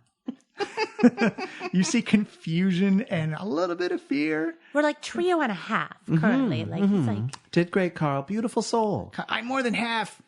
I'm just saying, like, because you're dead, so you're not like really like Hey, don't be life ableist. touche. Carl, we've talked about this. You're dead, you're invisible, and we're going to pretend that I'm doing whatever you're doing, except when it comes to the hooking. Anyway. Okay, boss, you're right. You're right. All right, Axel. What was the story with those Kenku? Were they your allies from before? What's the deal with those guys? I hired them. Apparently, they used to work for. He's almost dead. He's spilling the beans. He's like holding, like he's severely, almost bleeding out. Finally, someone's spilling the beans around here. He's not actually the bravest of people.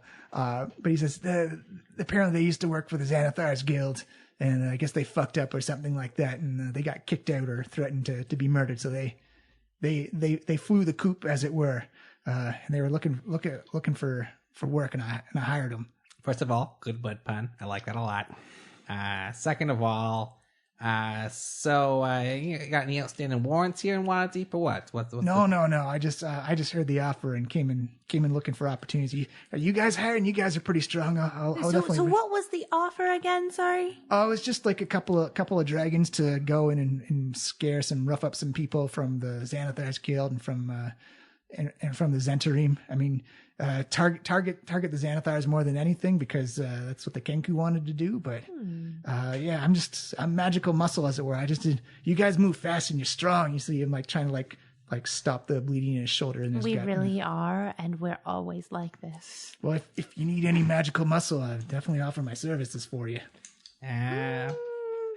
What's your alignment? Would you say? It's like my alignment. How do you feel about you see an elderly woman crossing the street, a mule and cart are barreling in on her. What do you do? Is she a rich looking woman or a poor looking? Doesn't matter in the story. That's an important question. It is an important. You see him point towards you. It's like, this guy gets it. That's an important question. Yeah, but he wants the cart to hit her so he can take her money. Remember how useless those old people were earlier? Oh my gosh, I have created a monster. It's like, it depends. I mean, is she worth saving or not? I mean, what's her backstory? What's her financial value? You don't know if she kicks dogs or children or anything like that. Is she rich? Is she wealthy? I think this kind of answers the question. This does answer the question. Thank you very much. All right, you get out of town and you never return. What does it matter if she kicks dogs? All right. Oh, boy. Can I hand you my resume? All right. I mean, we are taking CVs. Yeah, we are today. taking CVs. All right. If you got a CV on you, we'll take it. He's like, I actually do. And you hold me like, this parchment's like just soaked in like water and blood and stuff like that. It's kind of droopy as he hands it off to you. Amalika, would you clean this for me? Legible. You're just gonna hold on to that for a second though. But Amalika just kind of like flicks the blood and water off of it, just kind of disgustingly, like. It kind of makes like a Jackson Pollock on the side of the walls, like, and like the water kind of freezes, like makes like a little red slushy on the side, and kind of just like drips down the side. All right. You can see, I'm gonna actually start a business called Prestidigitation Painting. So trademark. Prestipainting? No, Presta paintings, Prestidigita paintings, Prestidigita paintings is pretty good. Yeah. There you go. Trademark. I was trying to think of like a D&D pun for Amalika Etsy Maya store. 2019. You do see, he's got a lot of magical skill, a lot of blood magic rituals and stuff like that. Give me an Arcana check, Amalika, or whoever else is interested. Give me an Arcana check. I'm training that. Oh, he's so trained. Whoa, beautiful. A natural 20 Hooray. plus 1. 21. 21. I rolled a 19. I rolled a oh. 19, so I got 25. Look, I have had a really long drought with the dice. Yeah. Let me have this, Miles. Okay? It's not the most practiced or well-known magic, but you have heard kind of the inklings. It's kind of like that dirty secret that mages know about, is that blood magic can do some really mean and nasty stuff, but it comes with a bit of a price. So you pay some blood to get some really spectacular and powerful effects that almost kind of, you think for wizards they call it kind of like jumping the line about how powerful you can get, but you literally Jumping the shark? Blood shark. Morally jumping the shark. It's a lot We of. were going for like all the TV references. Yeah, it's a lot of power with not a lot of work earned. You just literally got to pay for it in blood. All right. Well, we have this. We'll send you a sending stone if we need it. But in the meantime, scram, scum. Like Do we still get the 100 dragons? Oh yeah. you see him point to Amalika. It's like she's very strong. Oh yeah. She'll whoop your butt if you come back in the city. This is her town. She's born and raised. Well, that's why I want to work. I want to learn. I mean, we have your CV, and I mean, we have gotten a lot of CVs, like 100% more than normal. So I would just say we will definitely keep you in mind, and look it over and let you know if you're one of the stronger applicants that we're interested in, should we decide to proceed with the non-existent position that doesn't really currently exist. I admire your pluck, my friend. Goes to my bidding, and you appear to be bleeding to death in front of us. So maybe come back when you're feeling a bit more confident and we'll reconsider your application. No, I think look, out of the city, and if we are interested, we'll let you know. Exactly. We'll be in touch. Let's just like not invite him back. Like I liked it's like the questions effectively you we answered banished you. during your interview. You see him kind of like grab a couple of bandages and wrap them around his shoulders. Like, all right, I'll get in touch with you guys in like a week or so just to check in. You know what? It's not one of those like you can call us. We'll call you. We'll call you. Oh, I just want to do a checkup though, like just because we're all on the same page. He's got the hustle. All right. Yeah, get out of here. I want to see the back of you. It's like, he kind of looks around and he's like, I'll just go around. Just Main Street. Yeah. Oh, okay. You see, as he walks up, he definitely gives Amalika some space after being out magicked by. That's right. And when you do the yasa, he kind of flinches a little bit. It's like, and like you see, like one of his little wounds opens up just a little bit. It's like, oh god, oh, and you see him kind of make a beeline for the southern gate of Waterdeep. Yeah, that's what I thought. You know, Amalika, originally I thought you were just a person that other people didn't like, but now I realize you're a person that other people are scared of. Yeah. Yeah. Like, that's okay. You gotta survive somehow, right? 100 dragons are ours, my friends. Yeah, that's good news. That will really help us stay in the black. All right. So what's next on your list then? What time is it about? Well, we'll say that didn't take very long. We'll say it's maybe about 2:00, 2:30 in the afternoon. Oh my gosh. This has been a very. This is like these episodes are just called the very long day. Yeah. The very long day part 1, the very long day part 2. The very long to-do list. Well, also on the list, sunglasses. I mean, we're not too far. I was thinking that maybe we should report in to our buddies Cromley and Blastwind about our lead on the Mechanical Man. I mean, sure. Also, and while we're doing that, we should definitely keep our umbrella out just in case we catch wind of any motion. And you're in the southern dock ward right Yeah, now? we're in the southern. Do you pull it out? And where do we have to go to? So we're in the southern Do we have an umbrella? area. So we have for the nimblewright. Oh, I forgot. Yeah. It actually looks like that. Yeah, There a it little is. like umbrella guy. Oh, that's the umbrella. Yeah, fuck. It's cute. It takes an action to activate. Okay. But as you do, you actually do notice it's very faintly spinning around. Oh my gosh. This day maybe got even longer, friends. It is very bright out. Well, almost certainly this guy is hiding, considering he created some kind of explosion next to us. We have 100 dragons. We have 257 dragons if we throw in my ghost money. We'll buy you sunglasses, but we got to catch this nimblewright. But where are we gonna go? Well, let's try going a little bit. You can do like a circle around to see which direction. It looks like it's kind of. I'll get the map for you. 1 second. So when you do the spin around, it is definitely, it gets the signal, it begins to spin and bob up and down faster as you, not fast, but like it picks up its rate of speed as you point it west. Well, that's... So into the dock ward. Wait. Yeah, we're heading towards the dock Yes. ward. Okay, I'm going to have Carl grab it and sort of take it and take off with it. And fly with it? Yeah, easily. So, ideally I want Carl doing sort of circular recons and like going out, finding out where it's strongest, coming back to us. He says, okay, boss. Oh, God, stop doing the Skiz voice. He's like, okay, Yosef. So what's the indication that this thing's really setting off? The more it spins, the more it bobs. More it spins, more it bobs. So you see him, or I guess you don't see him because he's invisible, flies out. And he says, okay, I'm getting a couple spins right now. Oh yeah, they're really going. Follow Carl. Let's go. You tell us where he is. Yeah.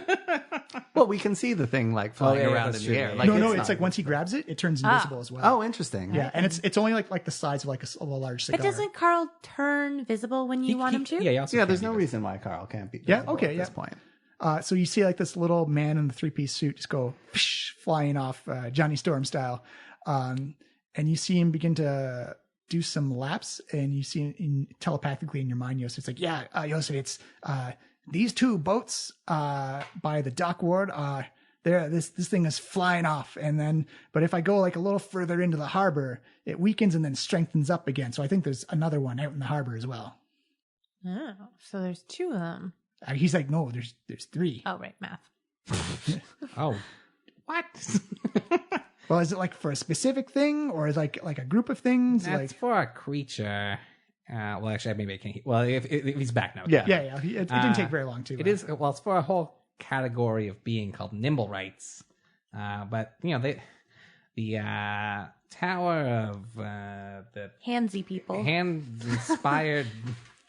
Is really the House of Inspired Hands seem to indicate that they try to keep the nimblewrights under close quarters. But there can't be that many of them. Let's catch the one that's leaving. Well, there's two boats docked at you got the proper docks, and they're called the Heartbreaker and the Hellraiser, and then the boat that was in the middle of the bay, middle of the harbor, was called the Eyecatcher. Really big boats, really fancy galleons. So, do we think that there are more of the rogue nimblewrights? That's what they're called, right? Yeah, that's what they're called. They might be, there might be more multiple rogue nimblewrights on the loose. Because, I mean, they could just be chill, neutral dudes, but yeah. then they could also be additional murderers. Yeah, which, I don't want. No. But, we gotta snoop around a little bit. Try not to get. Well, can we maybe? We know what where we're looking. Can we maybe turn Carl invisible? We can definitely turn Carl invisible. Carl, turn invisible. Right. I want you to investigate these 3 ships. All right, which one do you want me to do first? Go in order of where they're docked, and see if you can find anyone matching this description. It's like Didn't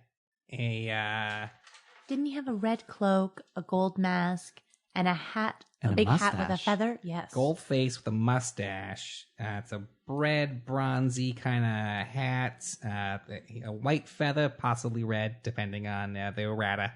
Feather in his cap. I'm not sure if the cap is built into his head. It might be. Start with the ship in the harbor. Follow up with the 2 ships that are docked. Go. Okay, you see him fly out to the ship in the. Give us back the detector. Oh, okay. hands it off, and it's like as you're down by the dockwards, it's humming pretty well, as you hear kind of like this mental image or this mental narrative of Carl comes like, all right, so here I am. This is the Eyecatcher. It is quite a big and fancy, ostentatious type of galleon here. There's like humans and half elves working on it, just slipping around. Do you want me to go inside at all? I mean, there's like portholes and stuff that I can use, but do you want me to go in a door? Find the metal man, Carl. Any way you want. All right. I'm gonna go in a porthole. There we go. He inserts himself into, let's pick it randomly, that one. Okay, he's like, all right, it's like, like wood and stuff. It's typical boat stuff. I'm not really a sailing expert, so bear with my descriptions here. Okay. I'm going down a hallway. There's a lot of steam in here. It's like feels very, very dense and moist, just there's steam in here for some reasons. Okay, I'm sliding down. There's like lots of doors. I'm in the hallway now. There is a door here at the back. Do you want me to try and open it? I think you know the answer is yes, Carl. You see him he sees pushing in like, oh hey, this is totally unlocked. Oh yeah, awesome. As you see him go in, he says, okay, this is someone's main bedroom. This is really fancy. There's a big fancy bed here, and it smells like really nice lavender in here. It's very choice. You would enjoy this as a cologne, Yosef. This is really nice. Well, congratulations, Carl. You've located lavender. Do you see this metal man with the mustache? He looks in the corner. He's like, there is a metal man in here. He doesn't have a mustache on. Well, he's got a mustache. It's more like metallic mutton chops type of thing. He's just kind of sitting in the corner. It's like he's a metal man. He looks like a lot of grays, kind of like a black metallic bow tie type of thing. He's holding a tray. Doesn't match the description, Carl. Let's move on to the next boat. I see him fly out. He's like, oh, wait, there's some crew down here. And I think that guy and you lose connection with Carl. Carl's dead. Again. So we had enough time to check out the boat in the harbor, and there was a metal person on it, which the barometer told it, but didn't seem the right one. What do you say we move on to the boats docked?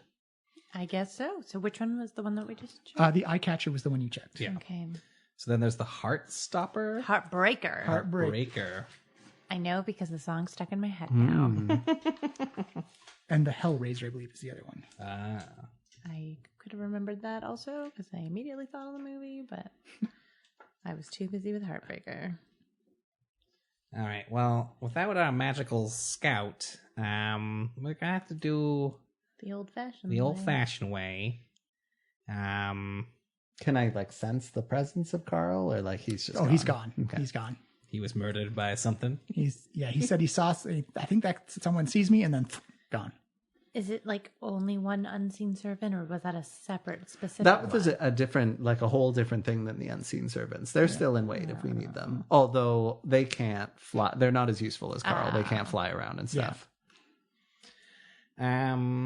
All right. Let's approach the Heartbreaker on the dock. Just get a sense of the ship and what it's doing.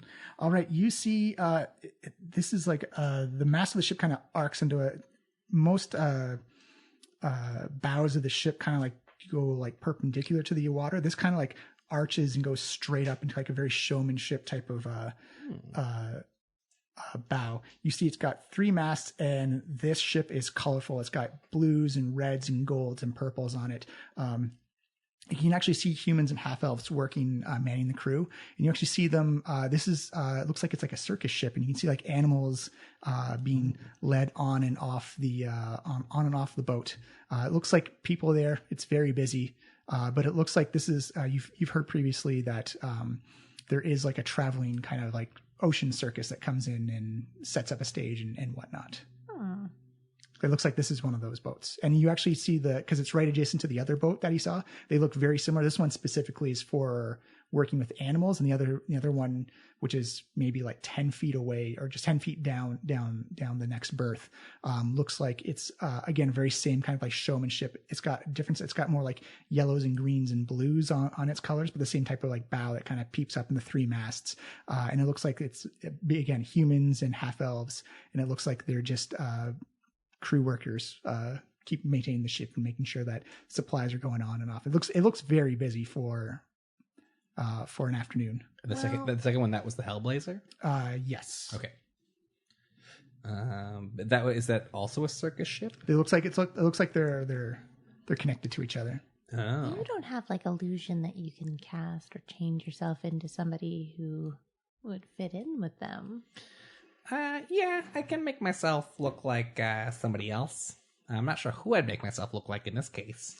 You notice that a lot of the workers look almost identical to each other. They seem to be wearing these beige linens and just hats and scarves that just enough to keep themselves warm during the winter time.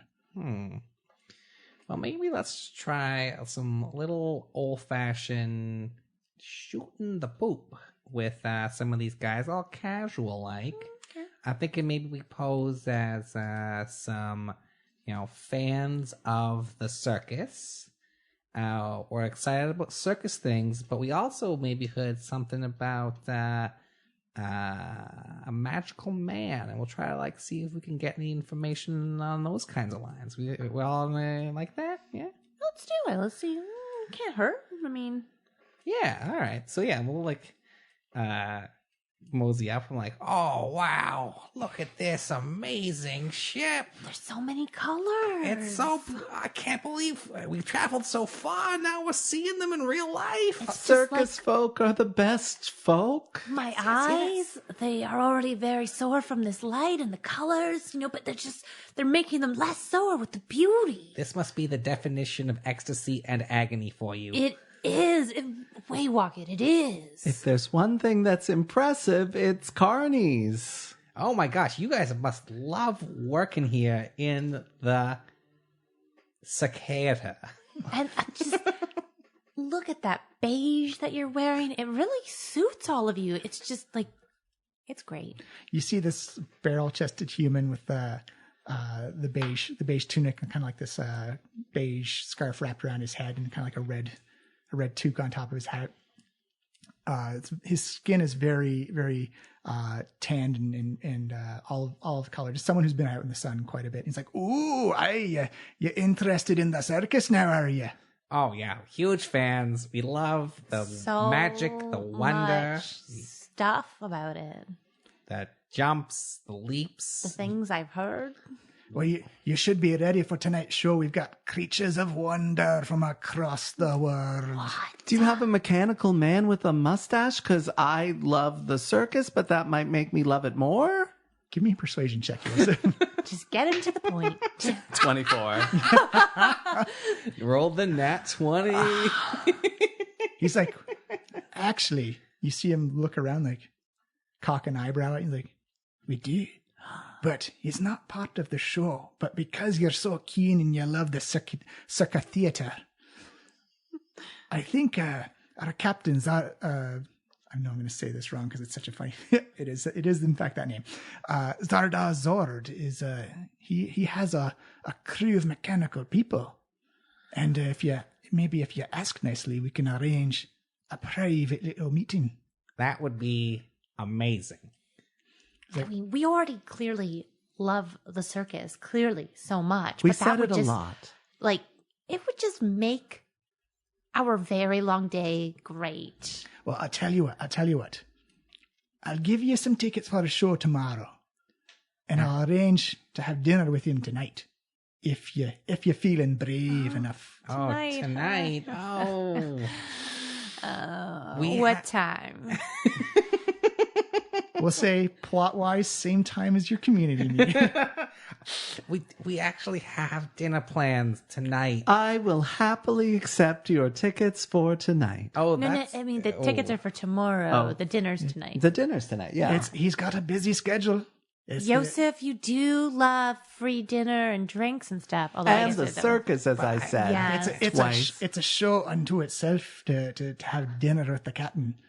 I can only imagine, but geez, I mean, this is such a lovely offer, but we really can't, Joseph. Can't or won't. No, it's can't. It's a must. We'll go. I'll be there. Is that literally the only time they're available? He's a busy man. That Zardoz. He's got a circus to run, 3 ships to be in control of, and he's finally been able to clear some things off his schedule after all those elf murders have died down.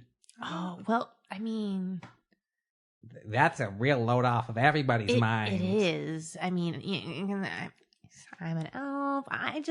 I'm really happy that's been taken care of. What a bunch of heroes that must have dealt with that. Yeah, they saved so many of our crew. We got half elves on there. They're getting targeted themselves. Yeah. I mean, maybe, I think we may have know the people who helped with that whole situation. Ooh, you don't say. So maybe they could have a special audience with the captain tomorrow night. Tomorrow's no good. What? He's a wee bit busy tomorrow night. He's got plans. What about tomorrow morning for a breakfast or a brunch? A brunch is good for everybody. Who can say no to a brunch? He's more of a what you call a night owl bear than more than a morning owl bear. I just want to point out that I do not like the daylight. I don't. I truly don't. The night would be perfect for you. The brunch. Nobody dislikes brunch. How about a late night nightcap after dinner? How about we can invite him over to the pub? Give me a persuasion check, Waylocket. For late night at nightcap? Yeah, so it's a 13. Plus 7 is a 20. 20. Whoa! I'm very persuasive. This is, all right. It's the murders that kept us all. I'll tell you what. Okay, let's say 11 o'clock. You show up here. We'll get you on the dinghy and sail you out to his boat, and you can have a wee late cap Tonight.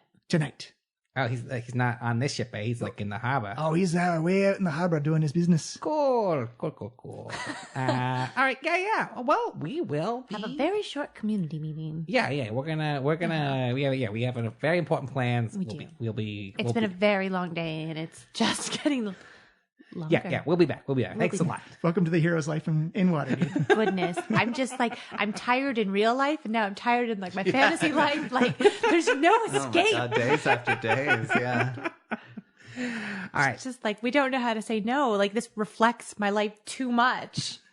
All right, my good man. What's your name? He says his name is, and we'll make it up on this, McQuinn.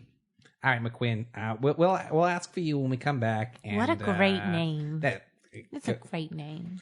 So, I was literally thinking of Jaws and like, any Scottish? Yeah, he's McQuinn. We'll be back, and thank you so much. This was so lovely. It just made my love of the Circaeator even greater. It's never a bad time at the Circaeator. Clearly. Also, I'm totally going to use that. The boys and lasses don't know that one yet. I'm going to drop that on them like a firebomb. Boom. It's free to you. Sorry, what did you just say? Like a firebomb. Boom. Oh, that's gotta go. You can give me an insight check off of that. Yeah, I sure do. 13. 13? It's enough, you're not sure if you've seen firebolt or fireball. It seemed like he didn't know what he was talking about when he said that. It's like he knows of fiery magic and kind of has mixed up his terms of magic. It doesn't get the sinister. He's trying to use a word he didn't understand a whole lot. Okay, well, this has been good. Thanks, McQuinn. It's like, no problem. I'll see you tonight. I'll be waiting right here for you to put you on the wee dinghy. I love this day. All right. Do you have... What's next on your list? I guess. I genuinely don't know. All right, so let's. Should we go back for the meeting? Yeah, seems like we must be nearing meeting time. Yeah, so I'm gonna say we should do this in this order. Let's go back and meet. Buy me sunglasses. Let's go meet Cromley and Blastwind. And then head back to Trollskull Manor. I am going to flip this table. Well, we're going to pass by the market. You can do some investigation checks for sunglasses. I don't need one. I know where to go. Yeah. Well, I know of the shop to Spriggs, go to. Spriggs Tinctorium. It's in the trade ward. It's like the one thing I've written so down. The city it's on watch, the way. The city watch will be in the castle ward for sure. The HQ for the city ward for the city watch. I think it's here. Yeah. Okay. So Okay. That's what I'll be. Right on the way. Yeah. So we're just like loping back home. Yeah. This is All right. good. All right. Yeah, you can stop your way at Spriggs Tinctorium. Perfect. It looks like you see a whole bunch of mechanical gadgets and doodads, just kind of like almost like a little spring and a whistle goes off every now and like as it's more like an attention garnering thing. Very simple wooden entrance with like kind of like a smudged over windows, and it looks like as you get closer to the windows, you notice that the smudge is like kind of like a dusty, greasy type of combination. As you walk in, like the smell of oil and burning metal just hits you right in the nostrils as the wood kind of creaks beneath your floors, and it's the type of wood that you feel would be wood that's been around and old and decayed a while. But as you look down, you can see like various scratches, char, and burn marks. That the wood is actually kind of creaking because it may be a little weaker than normal based off of the various explosions and accidents that have happened in this workshop. Amalika looks around and her eyes are genuinely full of wonder and joy. All of my dream is coming true. My one dream. We're here. I'm very happy for you. Yeah, there's Amalika, that's so moving and so sad. Yeah, this is a real sad dream. It's a store full of like clockwork animals everywhere. There's like various geometric shapes that just kind of click and buzz and hop up and down, almost like a little creature stuck inside of it. And you see this gnome. Hey, rock gnome. Big big black poofy hair, a big kind of like Magnum PI mustache, and he is just smeared head to toe in various types of greases and oils and charcoals and stuff like that. And he looks at you and he says, "Oh my goodness, we got some visitors. Hello. What can I do you for? I'm Sprig. This is Sprig's Tinkertorium. I tinker. It's my emporium of tinkering. I call it Tinkertorium because it rolls off the tongue. It's better marketing. So, what you want? You need a mechanical frog, mechanical bird, mechanical box, mechanical tree, mechanical chair, mechanical pen, mechanical paper." I heard on the street from a friend of a friend of a friend that you may be the person who can help these eyeballs. Oh, you need mechanical eyes. Oh, sure. Oh, I'll get the bandages. like you sit on the table. sunglasses. You see him pull out this gigantic saw. No. Okay. So, like, let's just simplify things. Like, I don't need anything to be mechanical. I just need, like, some real basic That's what we do here. sunglasses. Amalika, if your eyes were mechanical, you wouldn't need glasses. That's what I'm saying.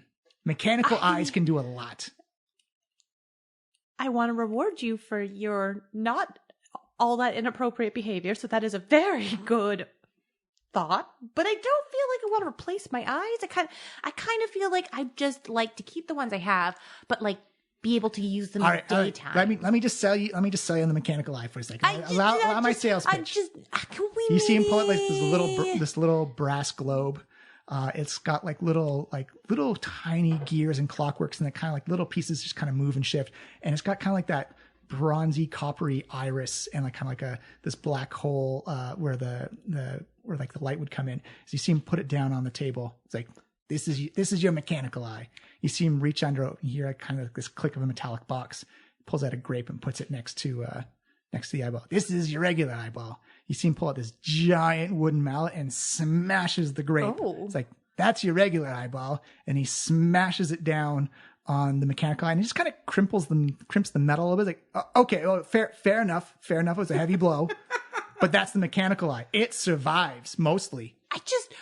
Okay, well, I do appreciate this, but like hypothetically, if I wasn't somebody who like takes my eyeballs out and smashes them with mallets, where would I possibly acquire, some sunglasses to help protect my eyes? Shade visions. Shade visions. Okay. Yeah. Gotcha. Because you see, me and the sun aren't friends, but my friends here.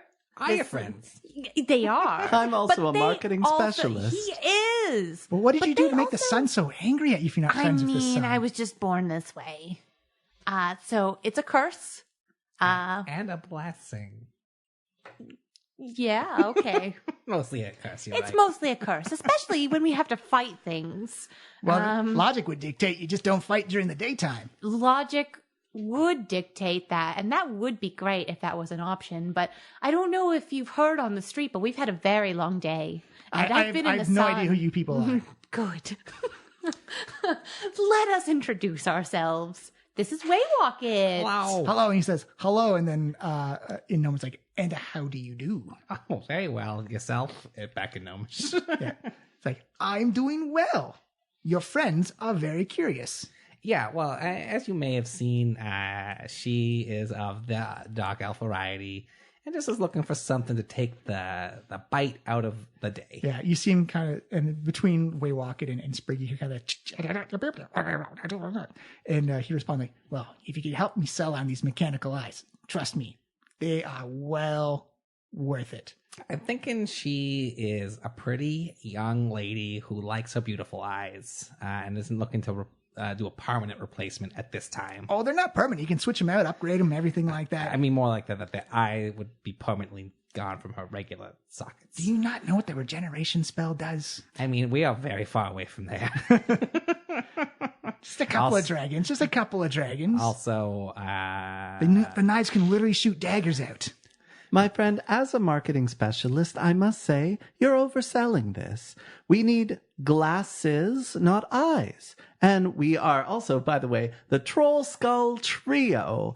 That's how you do it. You sort of state it simply, don't oversell it, tell people what we want. We want sunglasses for this fine lady. Okay. Yeah. Well, we can do that. You see him reach over, he pulls out a drawer, and it's like almost an explosion of springs and cogs comes up and kind of hits him in the face a couple of times. Okay. see him pulls out like glasses, like little like hypno spirals on them, throws them to the side, pulls out glasses. You see them kind of light up and these little red beams kind of burn a hole in the side of the wall. He throws those aside. And you see him pull out these like, they look like reading glasses, like almost like Benjamin Franklin bifocals. As you see him hold them up and he puts them on his face, he kind of like looks at Amalika, hits a little button on the side, kind of like pulls them and stretches them, makes them bigger to like, looks like the size of her face. And then he hits a small little button where the brackets go over the ears. And you see these two little umbrellas just like pop and just kind of create shade over her eyebrows or over his eyebrows. And you notice that almost like two perfect circles of shadow are now over his eyes. It's not your conventional sunglasses. Essentially, it's just reading glasses with like little umbrellas over the top of it. Amalika, these glasses are just stupid enough that the people who regard you as scary might regard you as quirky.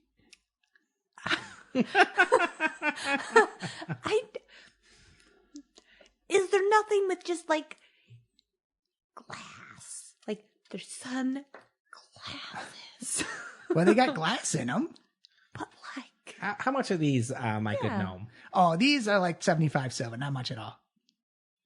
Do you want to see if they work? I mean, this is all I've ever wanted, and I don't think she's. I mean, I can make you the nice ones, but those are expensive. How expensive? If it's what I think you're trying to do it for, a couple $100 gold at least. Because I got to incorporate some magic. It's a little bit of a darkness spell in there. It's to kind of cancel it out. And but what if you, like myself, flashing the Magistrar's guild membership? Like, yeah, getting, some magical items. Okay, I see. I see. No, I'm not a member of those. I have no magical abilities whatsoever. I make magical items. I do not participate in the magical arts myself. Okay. Well, is there maybe like anything just haggling we could do? Not today, but like for you in the future. It's like, yeah, actually, you know what? If you guys are who you say you are, I got this guy. He's a thorn in my side. What's his name? It's a Schemo Weird Bottle. Oh yeah, we've heard of Schemo. Yeah, that guy's a real nuisance, thinking his magic's all superior and all that junk, makes fun of my inventions. Oh no. Yeah, that's a mean Schemo. So mean. Tell you what, if you go and you find a way to humiliate Schemo publicly, like give him, really stick it to him, I'll make you these glasses. For free, just to be clear. Oh yeah. If I can hear from down in this shop that Schemo is not a cool and with it gnome and that his magic sucks, and his magical enchantment items that he makes and his potions that he makes suck. Okay. That people get that word out and I hear it. Yeah, I'll make you those glasses. That's well worth the cost. All right. In the meantime, we will take these weird umbrella Let's glasses. take the weird ones just for now, just in case. But I mean, that's a thing that we could do, in theory.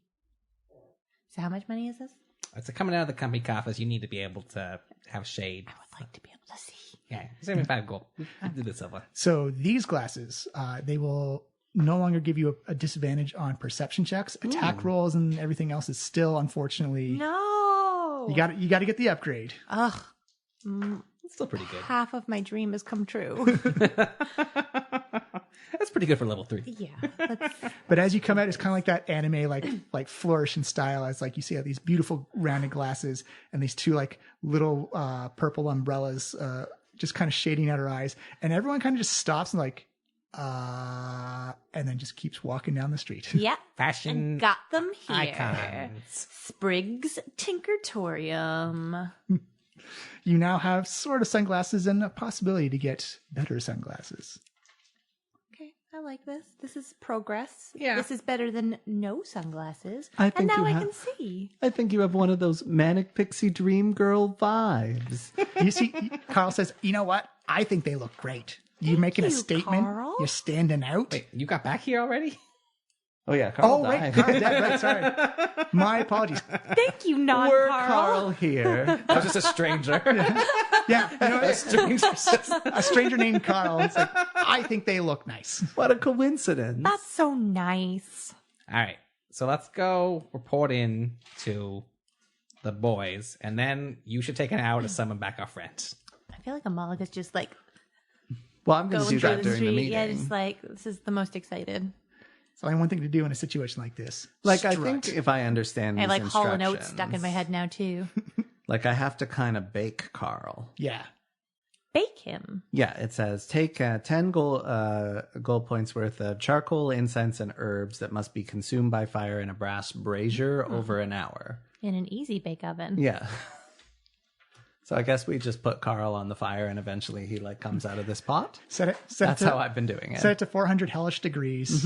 Turn it over every half an hour. Yeah, you can also flavor it up however you do it otherwise, but that's the idea of it. Yeah. However you want to summon Carl is how you summon him.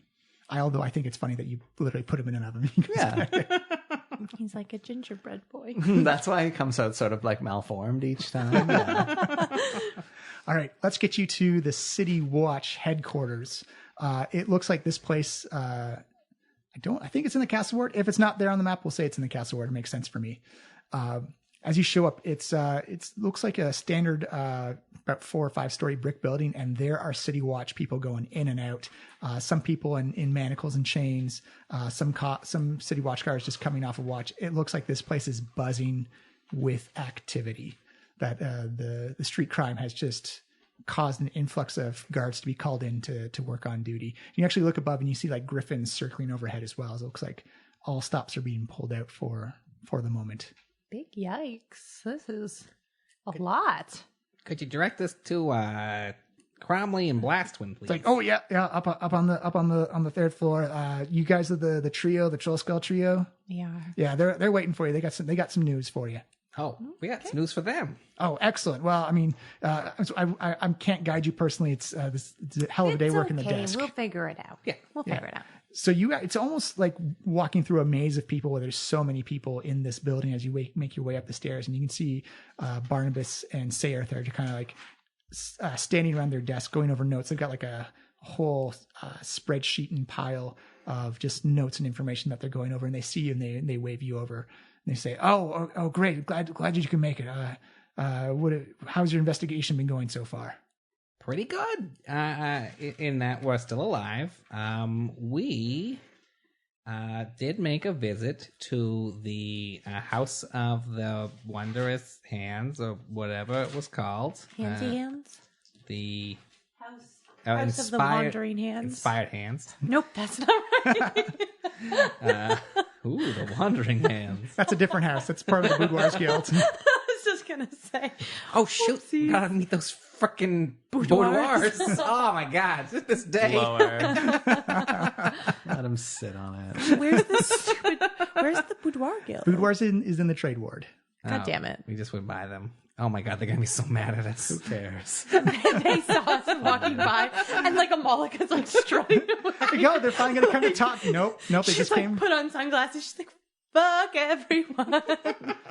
We really thought they were going to come talk to us, and they just bought sunglasses. What jerks. Oh, they're here for us. It's like literally next door. And turns out that they have in residence some nimblewrights, and a specific nimblewright who may have built our culprit. Oh, that's great information to find. Thank you for letting us know. Do you believe they should be investigated or have a watch posted on them? They were very helpful, and Nim himself seemed pretty regretful with the whole situation. It's a little bit sad, actually. Yeah, it was the friend he built that Went like a little bit wrong. Yeah, We think somebody may have corrupted him somehow. Yeah. You see Barnabas lift up his glasses. Like, well, it sounds like this robot puts down his glasses has a heart. Yeah, I would say that. Yeah, that is literally. I mean, not literally, more like spiritually. Yeah. I don't think they're a danger, but I do think that it's worth noting that it's a very good chance that it is some kind of magical creature that was construct. Well, I do hate to ask this of you, but the city watch is rather stretched thin at the moment. But would you please find the location of this nimblewright? We are stretched thin as it is, and we could use the help trying to track it down. Yeah, we're doing our best. We also found that there was a whole ship of nimblewrights down at the dock ward on the Hellblazer, Heartbreaker, and the Eye circus. Catcher. Yeah, it seems like they have a lot of nimblewrights in their possession. It makes sense. I mean, mechanical labor is easy to feed and easy to maintain, I imagine. But I think that's would you be interested in investigating that a little bit further and finding out more info for us? We've got some information that we've come up with that is rather concerning to us. Yeah, well, we actually have a meeting with the captain tonight. That's amazing. If we die, our bodies are dumped in the harbor. Oh. And it was the circus. And it was the circus. Okay. The sea circus. If you don't hear from us, then I don't know, like 2 days. The circus doesn't seem like the killing type of people. I know, but just I've got a little fishy feeling because the captain's on the inside of the harbor and they want us to go in. It's a worry to track. Well, I mean, he does get a lot of people asking to join the circus. I mean, that makes sense. Yeah, but just like we've just been in getting case. CVs all day. It's really annoying. It's been a really long business day. is booming in Waterdeep. Yeah, I think it's just that maybe we overcommitted, just slightly. Yeah, what do you got? He says, well, we found out we did some speak with the dead with the other corpses. And we did find out that there were some of the corpses had flying snake tattoos on them. So there was some Zentarim in the mix, eh? Mm-hmm. And they were incinerated along with our gnome. Everyone else seems like they were just either starting their day or about their business in the explosion. But the three singing and dancing. Yes. That poor boy, he saw everything. So much scarring. So almost certainly it wasn't our agent is acting not behalf on the Zentarim, unless it's of course a rival faction within the Zentarim. Oh, that doesn't seem likely. The Zents have consolidated power and fortune across the world. I don't see why they would cause a division inside their own organization. Well, I mean, have you learned? Have you any evidence of this? Or I don't have any. We only have some eyewitness testimony that maybe they're not quite as cohesive as they'd like you to believe. All right. Well, make good detective works. Don't eliminate any suspects on prejudice. Well, we'll try and press our informants for some more information, but everything we've been getting from the Zents, from our sources inside the Zents, have shown known signs of division, more anxiety and concern for the knife and the Xanathars, and fighting two wars on two different fronts, essentially. Interesting. All right. Well, good to know. Well, if we turn up anything else, we'll let you know. All right. Thank you so much for your work. And when you learn more about these nimblewrights and whatnot, please let us know. And again, please avenge us if we die. We will. By the way, your sunglasses are quite interesting. Thank you. I was looking at those models, but I couldn't pull off umbrellas over my eyes. Yeah, it's only a certain kind of person that can really do it, and I guess that's me. It's true. I've got a much rounder face. It's not umbrella friendly. Well, if you want to borrow them sometime or swap, just let me know. You know where to find us, and we can consider, like a little trial. I'll try yours, you try mine. It'll be fun. It'll be cute. It'll be fun and cute. Right, let's solve this case first before we. Okay. And as you begin to walk away, you see Sarah there. Oh, just one more thing. No. The two Zentarims, they were working there was 3 there, but one survived the blast. Oh, really? Yeah, his name was Erstil Floxen. Okay. And we know we do have records of him being part of the Zents. But the thing is they said that Dalakar had some type of artifact on him that would make them as rich as kings if they acquired it.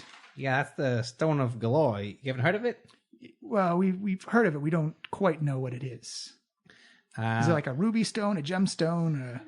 We don't know what it looks like either, but it's apparently the key to some great fortune that old Mr. Nevermember collected in his days as the open water deep.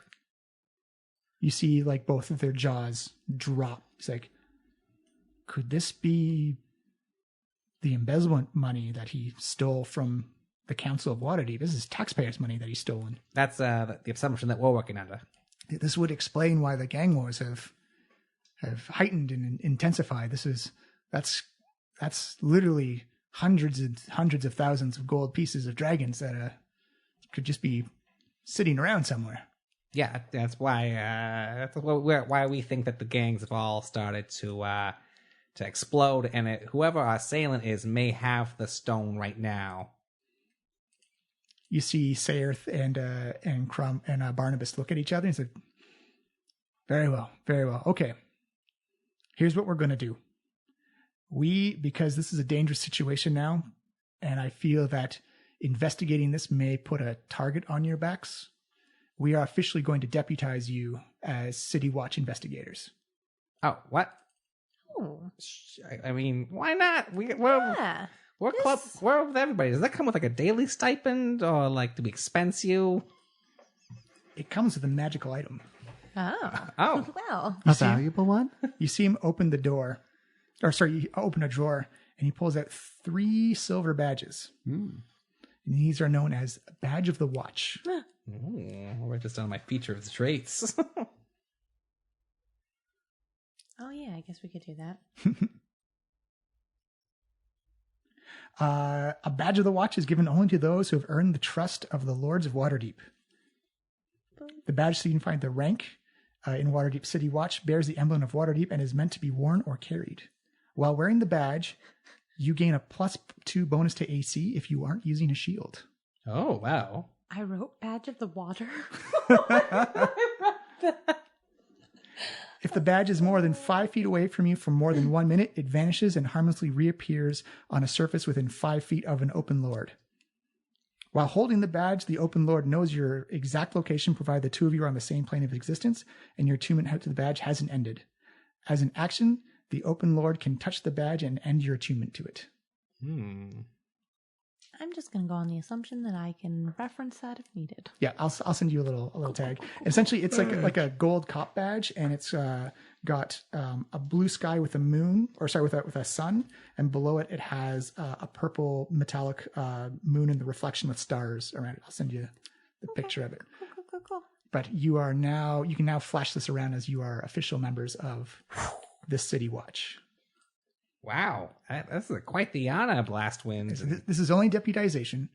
When we finish the investigation, you can choose to remain full-time members of the Watch if you wish. If not, you'll have to return it at the end of your time, at the end of your duty. Okay, well, that's good to know. And Monk just pulls out the badge. I like this. This is good. This is That's how you do it, ma'am. That's how you do it. Yeah, I can get used to this. Well, we can keep it like a little concealed. Accessories. Yeah. Oh yeah, you're really blinged out now. I know. This day has been long but full of greatness. I mean, some greatness. It's been mostly long. But look at the sunglasses and you seem like, yeah, she's getting good at flashing the badge. It will help you get into a lot of spaces and get people to open up to you if they know it's an official investigation. And you can help me with some of those like jokes later on because we got my sunglasses on. So it's like what, 4:00 now? Yeah, about that. All right, I think now is finally the time.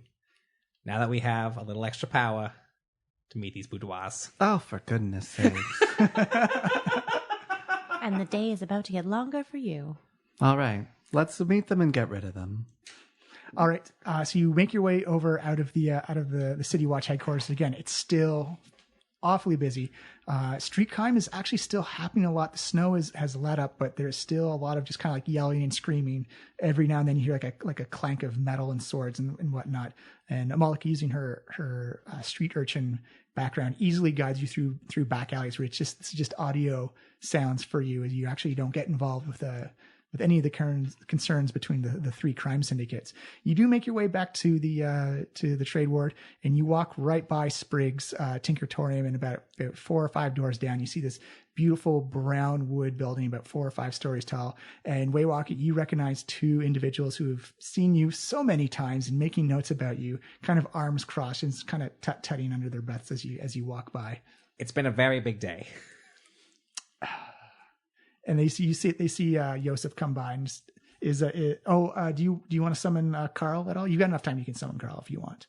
Like in the interim time, would I be able to like bake him properly? It takes an hour. It's however you want to. I like that. That's your question. Would he be properly baked, or would he be like undercooked and a little doughy? You wouldn't have an oven to properly bake him, but we can save that if you want to get back. If you want to do that when you get back to Trollskull Manor. He's giving you Carl.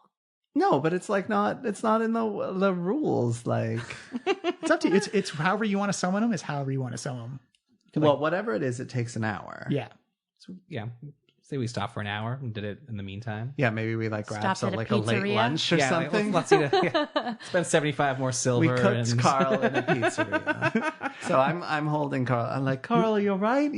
You seem good, although you turned out a little doughy this time. I'm not gonna lie. Actually, as you you stop off at a pizzeria with like a nice little stone oven, and as they bring it out, Carl just kind of forms out of the cheese and crust and pepperoni of the bread. He's like, I'm here! Wonderful reveal, Carl. I know, pizza is delicious. The circus has rubbed off on you, my friend. Are you all right? It literally did. Oh, yeah, that guy blasted me right through the face. I must say, Carl, when I knew you were dead psychically, I was a little worried I'd never see you again. But can you kill? That's what's undead. The answer is yes. The answer is, he looks at Amalek and went, the answer is very much yes. Over and over. But would you say, now that you're back alive, and Amalika takes her sunglasses off, that you're feeling gooda? Yeah! I will give you a point of inspiration for that. Yay! Well done. Well, she does jokes now and has glasses. A lot has happened since you died. It's only been 2 hours. I really found my stride. We're also the rolls, the accessories. We're also members of the Watch now. Wow. Did 2 years pass or 2 hours? It feels like I've missed so much. Oh, it's been a whirlwind, Carl. Anyway, let's go deal with these guys. So you make your way in. Is Carl visible, invisible? Carl is currently invisible. Carl is usually invisible unless I like puff him in. Yeah. It seems that everyone here, it smells wonderful in here. It smells like lilacs and sunflowers and baked cookies baking in the oven type of thing. It feels very comforting, very relaxed. And to much of your surprise, you thought this would be kind of like a bordello type of thing, but it's very businesslike. It's very clerical. It's paper pushers and desks and appliances and desks and offices and whatnot. And everyone seems busy away writing, organizing, filing things. And it's really sucking the fun out of this industry. Like everyone is immaculately dressed, however. And as you make your way up a series of winding wooden stairs, and they kind of just creak as you go. You see just this big red oak door with a brass plate on it that says B on it. I guess we'll pound on the door. Yeah. Knock. And you hear on the other side, "Come in." All right, go in. As you come in, you see this big, it's the whole floor is the office of this building. You're on the top floor, and you're looking out over some skyline of Waterdeep over the trade ward. You can see some of the giant colossal statues standing off. You see Mount Waterdeep off to the south, and the towers from the castle ward. And you can actually even see the Kolat towers far down to the south as well. It looks like this view is somehow magically enhanced and magnified. It's got lovely brown carpet on the ground. You can't really hear your footsteps when you come, but you smell like rose water and lavender and honey, and everything feels very warm and comforting. And you see wooden bookshelves everywhere with like big leather bound tomes with dates and times carved in gold or inscripted in gold on their spines. And at this desk, you see this ebony woman with this big, beautiful platinum blonde bouffant of hair. Her makeup is extravagant with like blues and sparkles that kind of just like washes across her face and catches the light and just like kind of goes and sparkles and waves. She's got bright pink lipstick on and this like pale pink power suit or pantsuit on, and she just has stacks and stacks of parchments and papers everywhere, and they're kind of just like filing themselves off as she writes them down, and they'll float off into a file folder and then go off somewhere else. She's like, come in, and waves you, and stand in front of me. She's like D&D Effie Trinket. I was gonna say she's kind of like a business RuPaul. Oh yeah. That's who I based the character off of. Oh, I feel like I'm having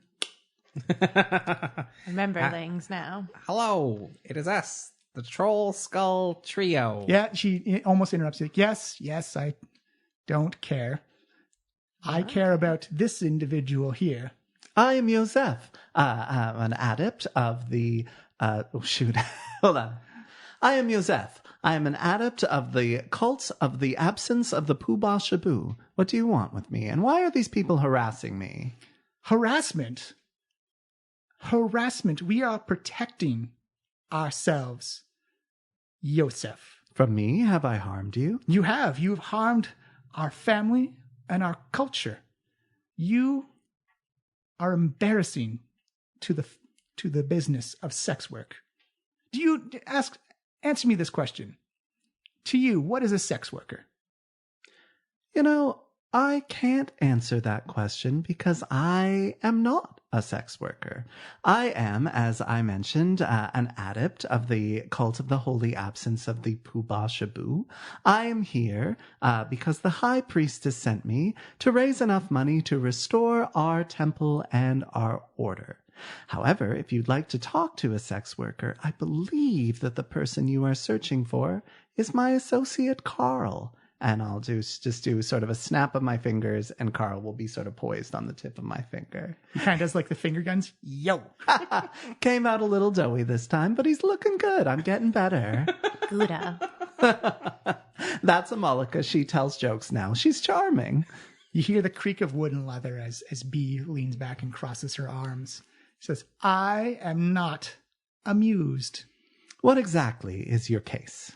My case is that you are doing sex work business in Waterdeep without our consent, and I believe you are putting yourself and our industry in danger. I'm afraid you are wrong. I am not doing any sex work business at all. You see her turn around, and you kind of see like this pale blue rectangle appear. It's kind of fuzzy at first, and then this image appears on it, and it looks like it's from someone else's eyes and point of view. And immediately you see Yosef talking to an old goblin lady and kind of having a conversation, and then going back into Trollskull Manor. You also see this from a different set of eyes that it kind of changes as Yosef writes in chalk on a chalkboard, sex work, 5 dragons. And then you're not sure how it's done, but it's coming from inside Yosef's bedroom.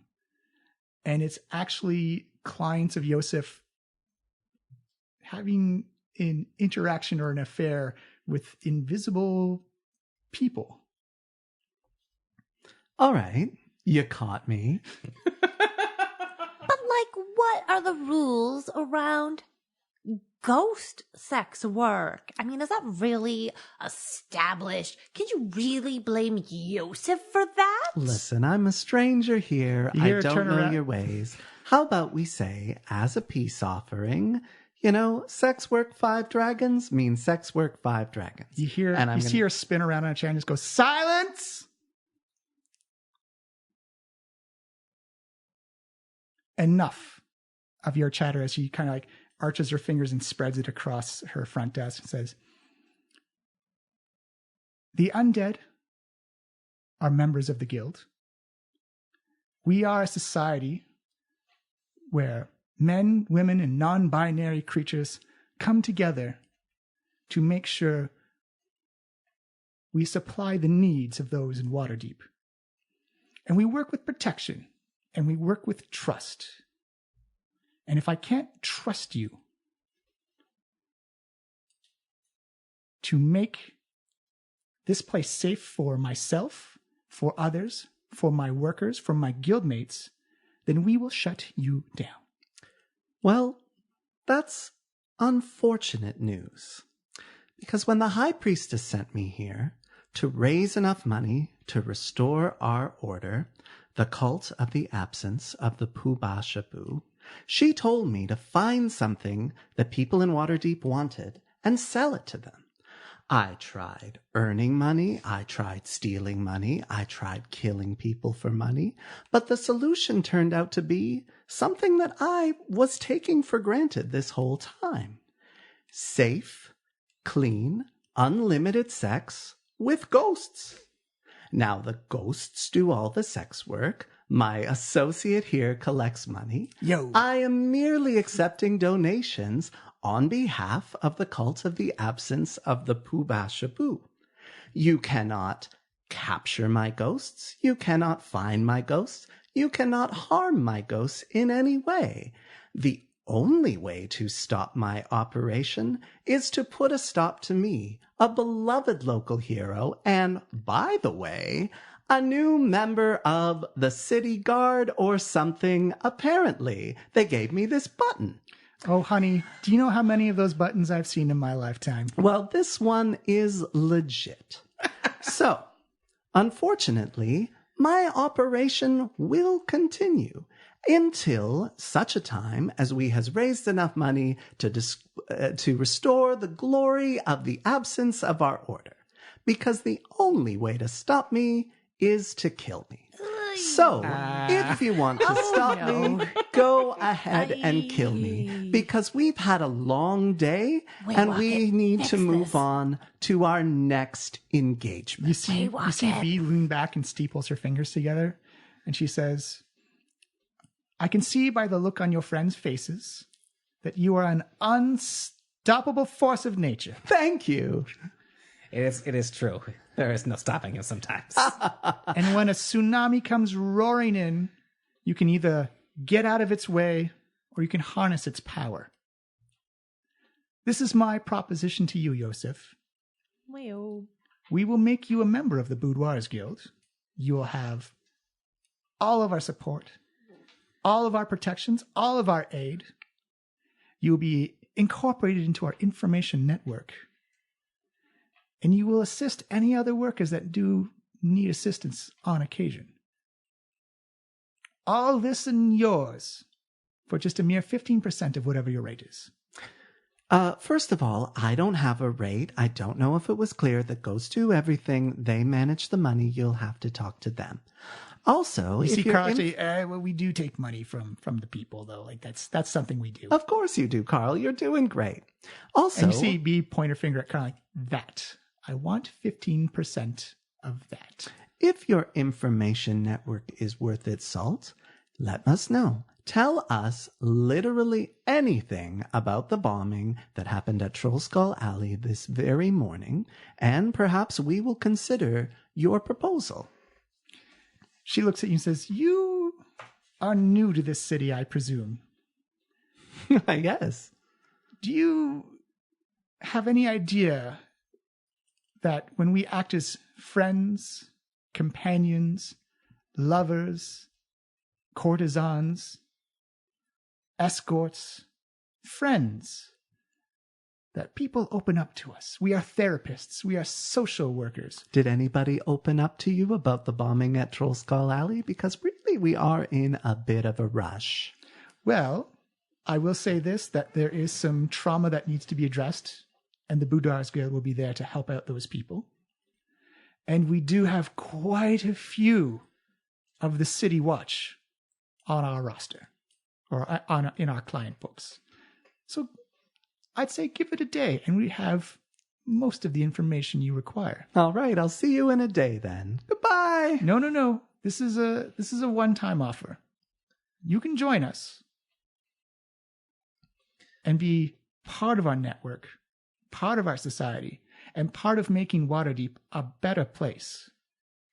So, Waywalker, despite my talk of Carl being a business manager, you know he's just a ghost that I made out of a pizza. I'm a pizza ghost.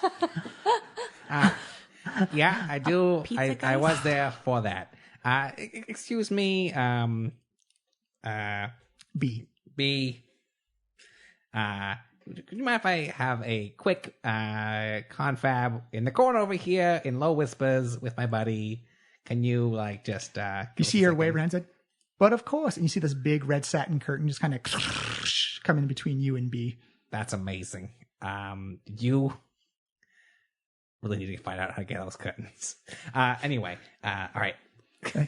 They're on sale. All right. Quiet. Okay. Carl, get in here. Yeah. You guys need some pizza? No, I Just nibble on my elbow. I will not ever do that. I didn't know I could eat you. I'm a 10 gold piece pizza, but it's real good. Wonderful, Carl. All right. Here's, I think this is a pretty fair offer. You've been messing around with the guilds. They don't like it when you trample on the territory, and this seems like another avenue to even more information. More allies is more allies. 15% is a little steep. I'm not gonna lie. I was thinking maybe like a 10%, easier to calculate, first of all. Second of all, you're doing most of the work there. Carl, what do you think? As the other business manager here. Well, I think cheese and dough go really well together when you put tomato sauce on it. Yeah. And you put like little slices of meat. I love the little slices of meat. In fact, I feel people would just eat the slices of meat on their own. But if you bake it all together, it's a wonderful disc of flavor. Waywalker, now that we're in whisper range, I've been running the business. What? This is a real double fake. I'm a pizza ghost. So... Carl's getting it. I'm training him the way you trained me. Oh boy, I have no memory retention whatsoever. This is not my forte. All right, this is a disaster of my own making. What was I thinking? Okay.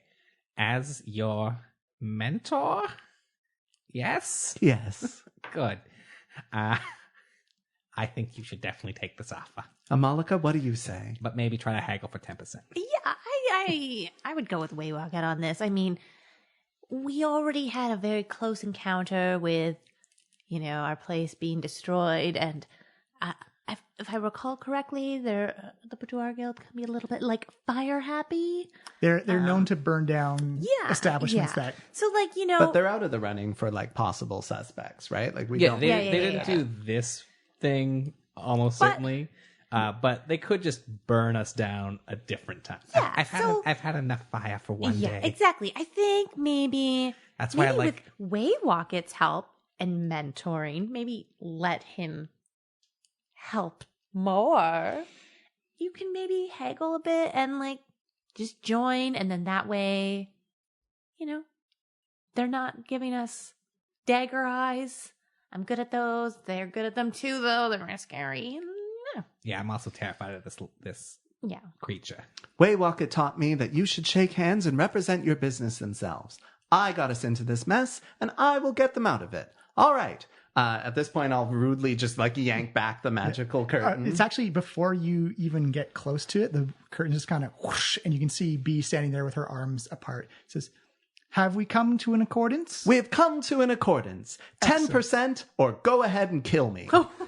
Give me a persuasion roll with advantage. It's a 21. Yeah. You see B kind of steeple her fingers. Done. Oh, shit, it's at 5%. Now you tell me. It's very well. Welcome to the Boudoirs Guild, Joseph. We expect your stipends at the end of the month. And we'll be back tomorrow for that information you promised. And it will be given to you. Oof. Also, if you need any type of STIs cleared up or any damages done, we'll be there for you too. Because let me tell you, those diseases from the Feywild are a mess. Oh, B, STIs, wear and tear, sex-related injuries, these are all things I don't particularly care about in my ghost run operation. You So should may care about be- your ghosts, though.